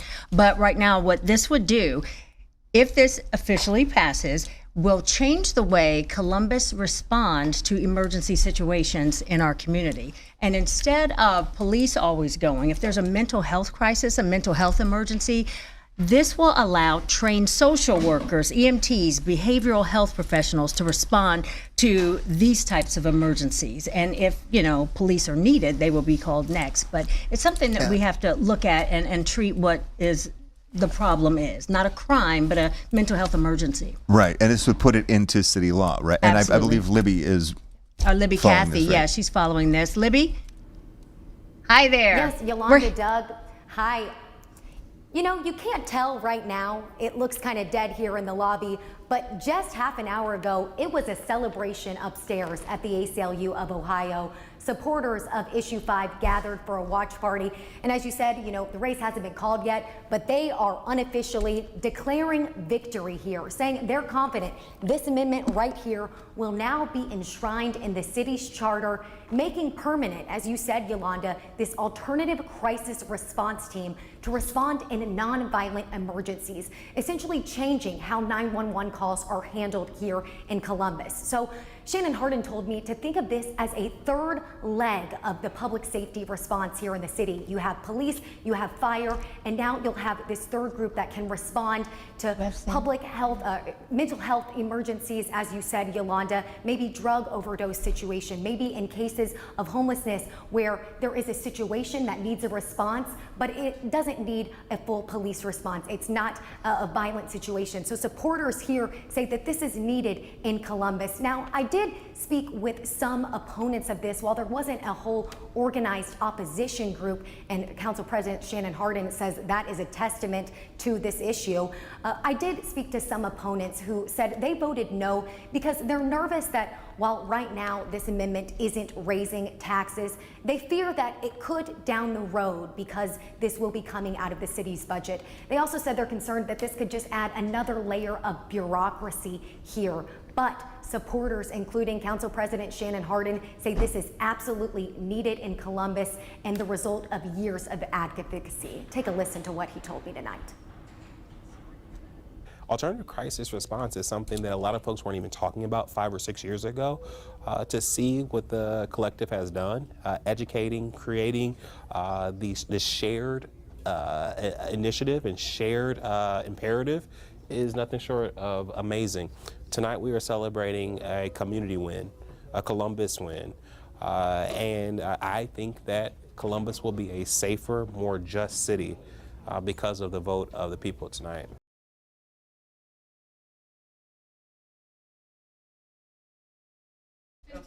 All right, that was our Libby Cathy reporting, also hearing from Council President Hardin about what appears to be the passage of the Issue 5 for the city of Columbus. And it seemed like a lot of people were supportive of this, because they had the Safety Collective had nearly 30,000 signatures. FOP and Fire Union in support too. We're back with more full coverage after this.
Welcome back into our Ohio Votes special. All of us here from WBNS, WKYC, WTOL, wrapping up tonight's election here, our primary election in May. Joining us, Nicole Caleb-Hughes, doctor from Bowling Green State University. Before the break, we were talking about levy fatigue. And we've seen this big statewide push to collect hundreds of thousands of signatures to get rid of property taxes. Not all states have property taxes or fund their schools in this way. What do you think about that effort, and what do you think that these politicians that are on this ballot going into November need to do to address this fatigue? Well, the thing with property taxes and taxes broadly is that the money has to come from somewhere. And so the states that don't have property tax find that revenue source through another form of taxation. And so states without income tax, like Texas, tend to have higher property taxes than we do here. States without property taxes tend to have higher income and sales taxes. And so if Ohio were to get rid of property tax, which there has been an effort to do, some of the estimates coming out are that we would have to have about a 20% sales tax to recoup that revenue that the state depends on. Because our schools are funded primarily with property taxes, and property taxes are a real burden for many homeowners, we are put in the position of really having to find a happy medium.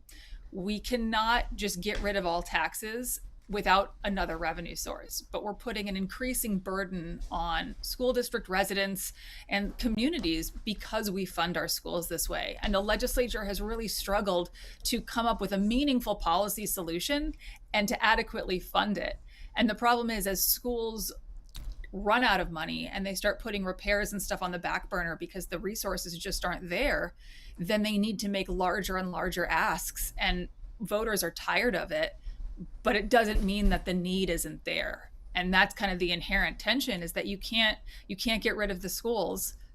You have to fund the schools, and the money is it's a very tight stretch right now.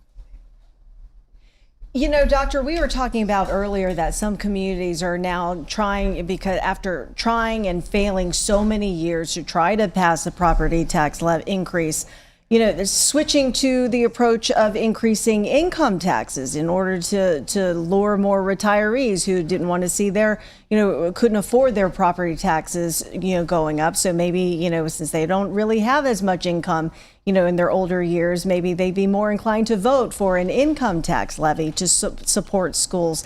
But, we saw that failing here in Pickerington. Mm-hmm. So, what's your take on that approach?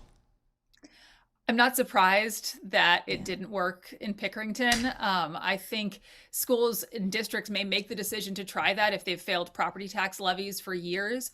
But if they've failed property tax levies for years, people are not going to be eager to pay an income tax levy either. I think the issue is much earlier than the levy, and it comes in how the state finances education in Ohio. And this has been going on. This is not a new problem. It's been going on for decades, but we're hitting a more critical period as funds are truly running out right now. And so you have large districts that are having to reconfigure, as was discussed a few minutes ago with like the Toledo district. They're having to reconfigure. They're getting rid of teachers and staff, and classroom sizes are increasing. Student activities are decreasing. But the problem is you still need to keep the buildings open. You can have large class sizes, but you still need to keep the buildings open and keep teachers there. And so if voters are not willing to support a property tax levy, they are likely not going to support an income tax levy. And the state is going to have to try to figure out a way to step in if there is political will, which so far there doesn't seem to be a ton of political will to adequately fund the legislation that they've already passed to try to fund the schools. Well, what do you think is the solution here? And maybe the better question is, what's the message to particularly our gubernatorial candidates? When we know there is levy fatigue out there, there's a lot of confusion on how schools are funded in this state. And there is that effort to eliminate property taxes because there is such frustration, people thinking, okay, my lawmakers aren't doing enough. We're just going to eliminate this altogether. So what's the message to Vivek Ramaswamy and Dr. Amy Acton as they try to lead this state? What should they be doing to tackle this issue on the campaign trail? It's going to be really, really challenging for them because they're going to need to take a really complex issue, which is Ohio's school funding formula, and translate it into something that voters can understand and policies that they agree with. And if you listen to both candidates' acceptance speeches for their party nominations tonight, and Vivek Ramaswamy talked specifically about lowering taxes, and he highlighted Texas as a state with low income taxes. What he didn't mention, though, is that Texas has significantly higher property taxes than Ohio. And so it's really a balancing act because states need this revenue to function. And so both candidates are going to need to come up with their plans and then come up with plans that they can sell to the Ohio legislature that they can get passed to enact meaningful change for Ohioans. And so hopefully we're inching towards that from like a voter perspective, but it is really tricky because everyone understands education, but the funding formula in Ohio is particularly challenging, and that's why this is just a tough issue. We're starting to see the battle over property taxes take shape too, in the sense of the amendment that is the Axe Ohio tax, or the a committee to abolish Ohio's taxes is pushing to eliminate property taxes across the state. Now you have a coalition that has formed to oppose that. It's the Ohioans to Protect Public Services. So you're seeing that battle start to take shape. But the group, Axe Ohio Tax, did announce recently that they've collected 305,000 signatures. They need 413,000 plus in order to get it on the November ballot. Now, of those 305,000, we don't know how many would be thrown out as being, invalid voter signatures. But that is gaining traction. And, I've heard from state leaders like Speaker of the House Matt Huffman, who said basically if that amendment passes, it's a whole new world in 2027. What's your take on if that does go through? So yeah, it's going to be a high hurdle to get on the ballot. And I think even if it doesn't get on the ballot, it does send a clear signal to the legislature that voters do want something done about property taxes. If that were to make it onto the ballot and if it were to pass, it would devastate public services in Ohio in a way that people who live here have never seen. And it would drastically increase all of the other taxes that we have in the state. Ohio relies a lot on property taxes. It is where townships get all their money. So if you rely on townships for services, for a police or fire department, for the townships that do have those would all go away. Or you would see then income tax levies or other fees for those services. And so it would be a whole new way of living for people in Ohio. And what we know is that when those services go away, response times and all of that kind of stuff for EMS gets higher. And with that, your property taxes will go through the roof because any small house fire you have becomes a total loss. So while you may be paying less in property taxes and then getting fewer city services or township services, you'll be paying for it with your homeowner's insurance because they won't cover you anymore or they will charge a ton. So this is a balancing act that Ohio really hasn't seen yet. And it's really easy to look at other states and be like, see, they have lower taxes. And they have lower taxes in some areas, but they make up for it in other areas, whether that is sales tax, income tax, property tax, right? However they balance their equations, they find a way to make up the revenue because states rely primarily on self-generated revenue, which is revenue generated by the state, usually through tax dollars. And so if we get rid of those sources of revenue and the windfall of money does not fall from the sky, Ohio will be in a really new situation that legislators have to tackle that they haven't had to tackle previously. I don't know if you guys have had this issue recently as well, but Dr. Hughes, you may be familiar. Lucas County just went through the revaluation process not too long ago, and it made headlines. It was wild. People were angry. Their property value assessments went up hundreds of thousands of dollars. And when you ask the local auditor, they say, hey, our hands are tied. It's the state that's demanding this amount of money from us. Do you have any insight on how that impacts all of this as well? I mean, the state is the one that's coming for this money from the homeowner as well. Yes, it's a kind of a tough balance between states and counties, and Ohio is not the only state that has dealt with this. And if we go way back, some 50-ish years, California dealt with this, and California saw such high property taxes that people were losing their homes. And so through the initiative process, kind of like what's happening now with the Ohio efforts to ban property tax here, there was a citizen-driven initiative that capped property taxes in California. So it prevents the reevaluation of your property tax without selling it. So theoretically, it allows someone to keep their home because their property taxes don't go up at an unexpected rate. The downside is, with that, it gutted California's public education system. So again, it's a balancing act. And so as long as states have come to rely on property tax for any part of their state budget, there's going to be pressure on counties and pressure on individual homeowners to pay those taxes. Dr. Nicole Califf Hughes from Bowling Green State University, thank you so much for your perspective on the education issue as well, and for joining us this evening. Not sure if we're going to be able to get back to you again in the last half hour here, but your insight has been invaluable. Thank you so much for being part of it. Thank you for having me. Thank you. Don't go too far, though. We might need to call you back in. So we do appreciate you so much. We want to get now to our Libby Cathy, who's standing by with an update on what we're seeing with the Columbus Crisis Response Funding and how that's playing out today. So, Libby, what are you seeing tonight? What's the reaction?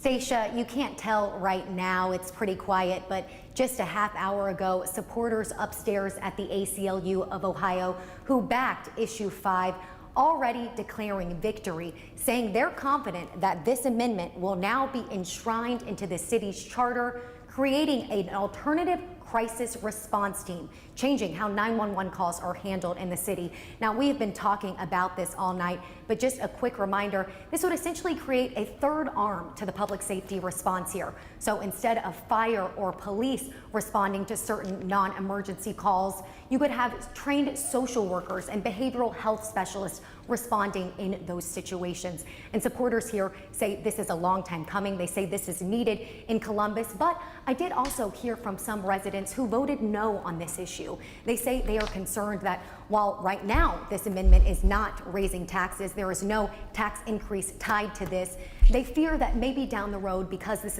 is in the city's budget, that it could raise taxes. They also say this could add an unnecessary layer of bureaucracy onto public safety. But supporters I talked with here say they are confident this will create a more fair and just and safe city in Columbus, including Council President Shannon Hardin, as I mentioned, who was confident this was going to pass tonight. And as I said, even though we're still waiting on all the results to come in, supporters here tonight saying that this is going to be law here in Columbus. Of course. Stacia. You know, I did have a question. What did the police associations and unions feel about this? This is a very good question. So we talked to Brian Steele, the president of the Capital City Lodge 9 union here representing Columbus police officers. Now, he said at first he had his reservations on this. He thought this could be another way to inadvertently defund the police. But after sitting down with city leaders, he says this is actually going to perhaps help their officers focus on responding to violent crimes and really put their efforts there, while these nonviolent emergencies, they can have trained mental health specialists respond there instead. So at first he had some hesitations, but now that police union president here in Columbus on board with this. And Libby, is it correct? I think Council President Hardin said the other day that also the fire union is on board with this. The fire union is on board with this as well, and that's a point he made here tonight, that you see all these groups coming together supporting the Columbus Safety Collective campaign, which backed this amendment, but you don't really see one organized opposition group here like we've seen with other issues on the ballot. So Shannon Hardin saying that police are on board, fire on board, and he hopes that residents that may have voted no tonight, as this gets fully operational, it will take time by 2030, but he hopes they will ultimately get on board as well. I'm fascinated by this. I think it's really interesting. I know this is a Columbus thing, but, you know, coming from Cleveland, you know, we have seen so many bad outcomes when it comes to police trying to handle mental health situations. And I believe this is first in the country To put for it in the city Columbus. code, yeah. Yes. Right. So, I mean, I'm fascinated by I'll the be outcome interested of to this. see if it catches on after this. I can think of 2 instances. We had 2 Toledo police officers who were shot and killed in a situation where I think this would actually be very helpful. So I'll be interested to see if other towns and municipalities and cities follow the results here tonight and start to think of something like this. And interesting also because the FOP was really hesitant about this initially, and they spoke out about that because this is called a non-police public safety plan. So they were initially very concerned about what this actually would look like in practice. And once all of these groups came together, then it was kind of like an, oh, okay. Probably actually will help the police. I mean, do when their you work. hear police, because we all know law enforcement officers, different people in our lives or people who we've interviewed, and they've had those experiences where this was not necessarily part of their training, but it is part of policing today in so many ways. And so this is meant to be that other arm of what the community can offer to folks who are in crisis. And it's interesting to see how all these groups have come together once they found out more about it, what it would actually look like. Yeah, and Shannon Hardin has been pushing the anecdote of, if someone's breaking into your house, you want a police officer there. If your house is on fire, you want a firefighter there. And if someone in your family is having a mental health crisis, then you want a mental health professional there. And that's what this would do. So we're looking at the division up and running in 2028 with 24/7 staffing by 2030. So it is going to take time for this to be enacted in this way. But again, we're already seeing some success in Columbus with this. There is some of that, Right. that groundwork that's already been laid Wow. to push this forward. You know, by how much did it pass? Do we know? I Was think it it over was 100? 70 to 30 at least. Big time. That's We're amazing. still seeing the crisis response. I think I'm kind of putting where everybody on things the stand spot. with the I think I precincts did see reporting. 70-30. Yeah, we're going to look trying that get up. But it was pretty substantial, I believe, because there wasn't a big organized effort against it either. And Correct. the ballot measure, at least as Libby was saying, this time around was not asking for money for it. That it's in Was the there budget. something that caused it, do you think? 78-22. 78-22. 78 to 22. I think, Okay. was there something that spurred this suggestion when I don't think it came was about? one particular incident, but the Columbus Safety Collective was the one that was behind the effort to push this. They had a petition that they said collected about 30,000 signatures that they then took to City Council to say, hey, this many people want something to be done about this, let's make a deal. And then they started working on the wording and talking to the police and fire unions. The and everything. city is coming together, the fire, police, Unions. and they're Yeah. saying, How often does that happen? and we don't need more money from you at this moment. And it was people driven. It was citizen If only driven, we could too. do that with education. With all of it. Property taxes. Exactly. So, but I think that was intriguing to people because that is so rare, because these are groups that spend a lot of time back and forth. And so everybody got on board with this. So it is interesting to see there wasn't like a really tight-knit organization against this issue. So they're seeing success with it. They did a good We'll job be selling watching. it. We will be from Cleveland and Toledo. And I bet Cleveland and Toledo's already watching it too. So There's no cute way to do this, but we've got to transition anchors because Doug and Dina have to say goodbye. All right, so we've got our newscast. next time we get Zenobia a microphone. Musical chairs? What were you saying about musical chairs? That's right. I could play some Vivek interview. And we could do Wait, it I to need make it some cute walk-off for you guys. music, okay? What do you want? I can't play music, but I can sing. We'll put a microphone on Zenobia. She can sing you off of the desk. Awesome. So what she was saying is we need to start transitioning to get ready for our 11 o'clock newscast. So we're going to play a little bit right now of Party in the USA. Are we going to play some of the Vivek Ramaswamy Yeah, we interview? can play when Let's do that for talking a about the minute or two. property taxes, Talking 'cause I about think property taxes, yes. David Brianna will join us after the soundbite. All right, and then we'll bring our political experts back in after we hear from Vivek Ramaswamy, and we'll play our own version of musical chairs here. We're going to roll back the property taxes to where they were before the end of the pandemic. Pragmatic, common sense, and do it in a way that does not hurt our public schools, does not hurt police or fire, but does roll back a lot of the government overgrowth we've seen in our state. So that's the way I'm going to do it. How do you make up for the revenue that won't be coming in? So a couple different ways. Number one is I do want to root out every form of waste, fraud, and abuse that we already see in the state. We're going to be taking a long, hard look at waste, fraud, and abuse in the Medicaid system, in other areas of government funding, where these are people who should not even be getting those funds.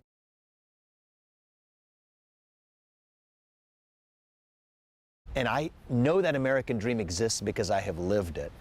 A lot of young people, a lot of people of really every age, don't feel like that American dream is available to them anymore. I'm going to change that. I'm going to fix that in this state with lower costs, bigger paychecks, and better schools. And as an entrepreneur and a businessman, I know how to get that job done. And I feel like it's my moral duty and my civic duty to this state, which gave me so many opportunities that I would have never had in any other country, for me to give back to this state through serving the state, and I'm confident we can do it. All right, so you were hearing there with an exclusive interview with 10 TV and Doug Petcash, as we heard earlier from the now presumptive GOP candidate for governor, Vivek Ramaswamy. Right after he voted today, he spent a little time speaking with our Doug Petcash exclusively about this moment as the campaign really starts to heat up. David, what did we learn tonight about Vivek going into November with some of the successes or maybe areas where he needs to focus going into the general election?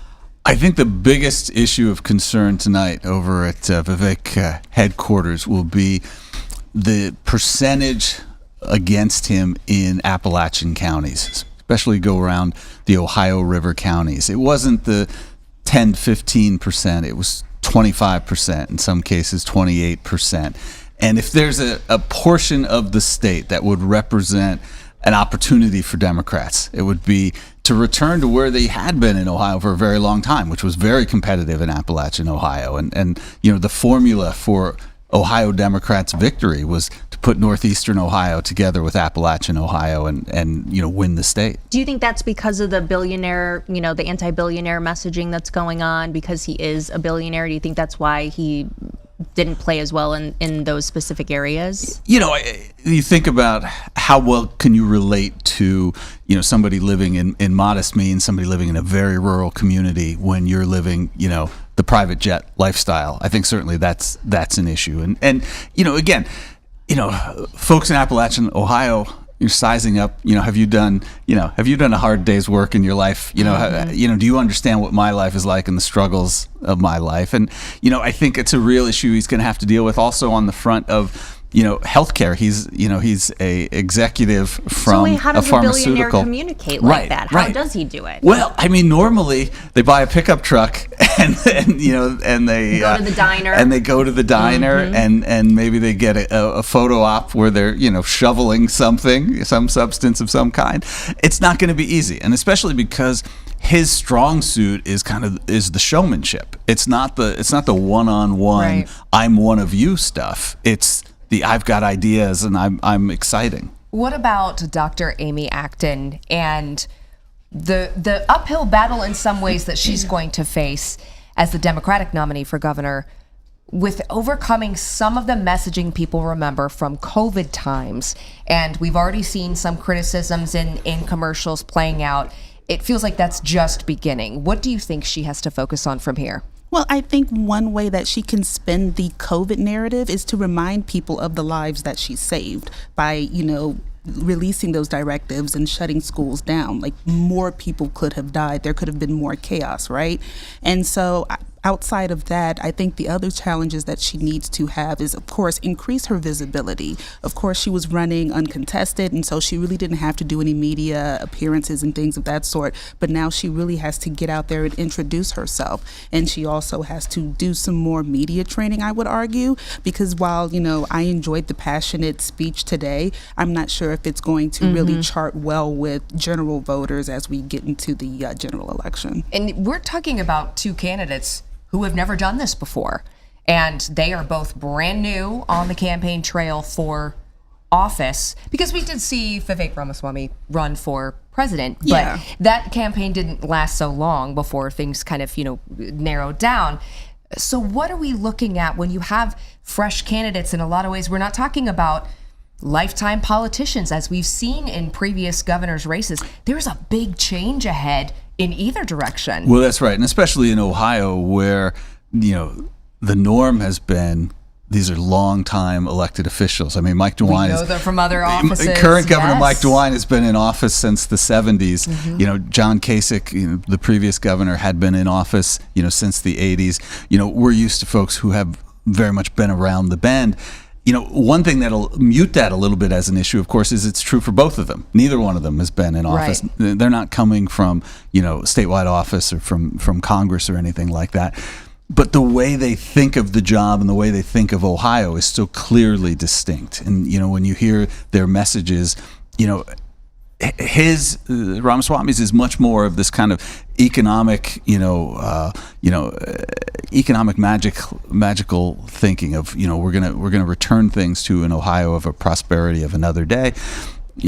Acton's is much more personal about the individual and the individual's struggle. So it's a, in some sense, it's a glass half full and a glass half empty approach. But both of them are offering themselves as something new, fundamentally new. We did hear from both of them. It's kind of interesting that they have a lot of the similar things that they're saying so far in their messaging, and that they want to lower prices and better schools. And they agree on both of those things, but I'm sure have different approaches on how to get there. And need to lay out a plan. I'm interested, looking ahead to November, does Ramaswamy begin to now distance himself from President Trump, who is experiencing lower approval ratings? What do you think going into November for him? And also, sometimes in these midterms, the country goes against the current administration who's in power. So what's your take on that going into November? I think one of the top goals or priorities for Ramaswamy would be to try and secure an endorsement from JD Vance. Right now, I'm blanking on the name of the candidate that managed to get an endorsement from JD Vance that was in the primary right now.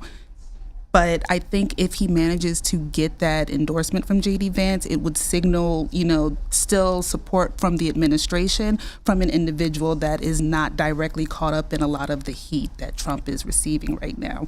And if he does secure that endorsement, he can then still continue onward. Was it Husted you were thinking of? Good maybe? chance, Okay. good chance. It was like, it was somebody.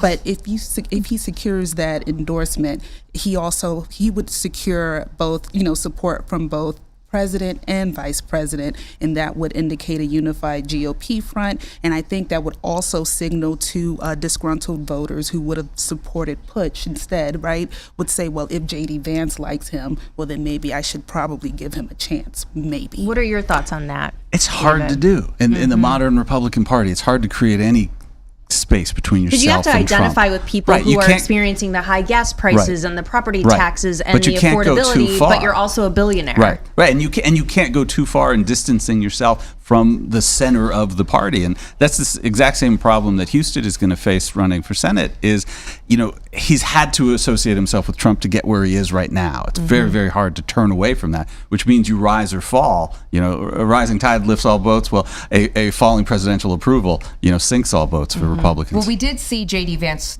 tweet this morning, or post on X, excuse me, great to be in Cincinnati this morning to vote for Vivek Ramaswamy for governor, and then went on to say Jay Edwards for state treasurer, and went on down the line for that way. So he is speaking out on behalf of him as a candidate. And so we'll see what that looks like, I think, going forward in the state as the campaign really kicks into high gear. But we also have a really hotly contested Senate race to talk about in this state as well. And we know there's going to be a lot of money spent on this particular race. So when it comes to Senator Sherrod Brown, now the presumptive Democratic nominee for Senate, what areas of the state that we saw with him winning and voter turnout, how does that play into what we're seeing with the results tonight? Well, I think one of the big challenges that I think Sherrod Brown and the Democratic Party as a whole have to deal with are those changes to the mail-in ballots, right? So no longer do we have that 4-day grace window of having the ballots appear after the election. They need to be postmarked and arrive, right, by the end of day, election day. And so that means, for voter registration folks on college campuses like myself, we have to do some more logistics training and figure out ways to make sure that we have our students who are going to vote absentee to make sure that they drop off their ballots on time or that they're delivered in a timely manner. And it's the same thing for regular voters. They're going to have to make sure that they plan, and actually before they even make their voting plan, they need to go in and confirm that their registration is still active. Do you think that that this was a good test run for that as a May primary where that begins, as opposed to it going into effect for November? I would argue not really, because primaries are usually for, party activists, the most passionate of folks that are interested in politics to turn out and vote. And since, primarily we're looking at partisan voters in particular, if you're an independent or, claim to be a moderate, you're not going to try and affiliate yourself with any of these parties, and instead you're going to try and wait for the dust to settle and then jump in the game for the general election. I noticed, Sherrod Brown during his speech tonight was also kind of trying to distance himself from being in Congress, which he was in Congress for a very long time. He was railing on Congress, not looking out for the people, taking all the money. So I thought that was interesting. He's trying to get back into Congress after being out for a very short time. So his messaging tonight, blaming Congress for a lot of the problems we have and being disconnected. But he was in there for quite a while. He was in there for quite a while. And I think he also, he's dealing with a double-edged sword, if you will, right? Because if you're complaining about Congress, a lot of the Democratic leadership that still exists in Congress was there while you were there. And so, people now complain that the Democratic Party has lost their fangs. They're pretty weak-willed right now. And of course, both nationally and I would still argue statewide, there needs to be some sort of revamp or some sort of initiative in place that tries to pump in new blood into the party, both for candidates as well as for the voting population as a whole. And it's unclear to me, what has he been doing to actually participate in that, or has he just been sitting on the sidelines waiting for this opportunity to try and get back in the game? How much do you think labor support is going to weigh in on this? Because he's always been pretty favored by the Labor Party, but it looks like Husted has picked up some labor support as well. And we saw on Lena's map, she was pointing out that Sherrod Brown he won in all of the major cities. And then in his hometown, you can see the map, I think. Can we see it there? But in a lot of those metropolitan areas, he did very well. But what about the labor? They seem to support both Husted and Brown. Yeah, so, labor started trending towards the Republican Party, we can say about 2016, and it's been competitive ever since. And so I would argue with the current economic situation that is an advantage for Sherrod Brown right now. So it kind of goes with wherever the economy goes? Is that what you're saying? Yes, but affordability. Selfishly speaking, I don't want the economy to get worse, right? It may make things better for Sherrod Brown, but do we really want to experience all that struggle again in the meantime, just to say that Brown would have a better opportunity? What do you think he needs to do differently this time? Because a lot of the messaging that we see from Sherrod Brown, it looks very similar to what we saw a couple of years ago when he lost to Bernie Moreno.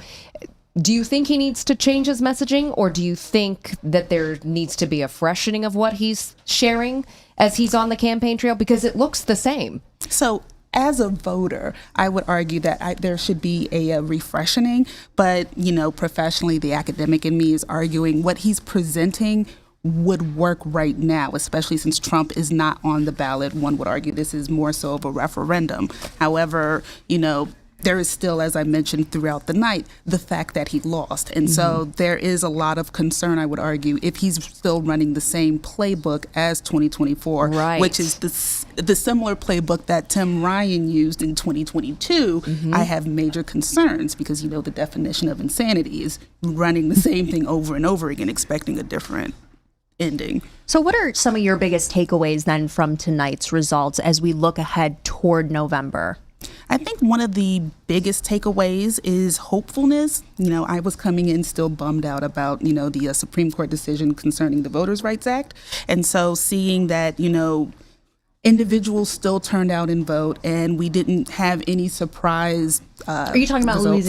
Louisiana? And just just the ways in which a lot of academics gerrymandering and things of that sort. And so like this whole threat that access to the ballot may be limited in the future, right? And so seeing that, for Ohio and our elections are, some of the safest and most normal elections in the nation, and getting that reconfirmation, right, that things are going to be okay, I think is an upswing for people. And I think that would also encourage individuals to get excited about what's going to happen this fall and actually pay more attention to these bigger races. I think that's a really important takeaway. When I visited my polling location today, and I asked one of the workers that I see every time I go, and I asked him, I said, what do you wish voters knew? And I thought he would say something like, well, I wish they would have their ID ready more quickly, or something like. He was like, I wish people knew what they were here to vote on. And I thought that was so interesting because he sees, meaning the inform themselves before they get there. Before they get there, know what's on the ballot. And that's kind of what you're speaking to, especially leading into November, that when you walk in there and you don't know what's going to be on your ballot, that really is a concern for the poll workers as well, because on their end it slows the process down because people are looking at things that what's this? I didn't anticipate this. And so maybe educating ourselves and just being in tune with it. But it gets to be hard because we get into that election season and every commercial, like we talked about, has to do with the election. You start feeling election fatigue. We're going to feel that in this state probably. I mean, what would be your guess by July? This is going to be this a long road. Every time you turn on the TV, you're going to be seeing these election commercials. And by the time you get to the moment that you cast your ballot, you hope that people are still tuned in, engaged, and they still care, and they still want to make their voice count despite all of the noise that you're going to hear. I think they will, though, because the issues are so severe right now. And I think you can say that frequently, but the cost of everything is a huge, I think I vote on certain things more than others, right? Things that you care about, whether it be the economy, whether it be social issues, whether it be taxes, whatever. And we have a lot of those issues right now. That's right. And even if it's not an issue that you're voting on specifically, there's a candidate who affects that issue on down the line. Or has a big opinion today. on it. Absolutely. Any surprises for you, Doctor, tonight that maybe you weren't expecting? I wasn't expecting a number of the races to be called so quickly. It happened fast today. It really did. So, for the governor's race, and then not for the Senate, I think it was one of the congressional districts. It was called, and I don't think it was 7:35. Yeah. And I was like, we just started. That's right. And then I think the governor was, 7:50? Something like that. Yeah, I don't think we got to the 8 o'clock hour before we knew who was going to be. But that will be interesting to see how that plays out come November, obviously. So what are you watching between now and then, based on everything you saw today? Ads. So outside of ads, I know I will be probably paying a little bit more attention to sound bites of public appearances for both Ramaswamy and for Acton, just to see if there are going to be any gaffes. And watch out for AI too. We're doing a big investigation in Toledo about AI in campaign AI commercials. Ad. All right. Well, we appreciate you all being with us here as Ohio Votes continues. We're just getting started. There's a lot to do between now and November, and our coverage continues. You can check out more of our local races at 10tv.com. And right now, our coverage continues with 10TV News at 11.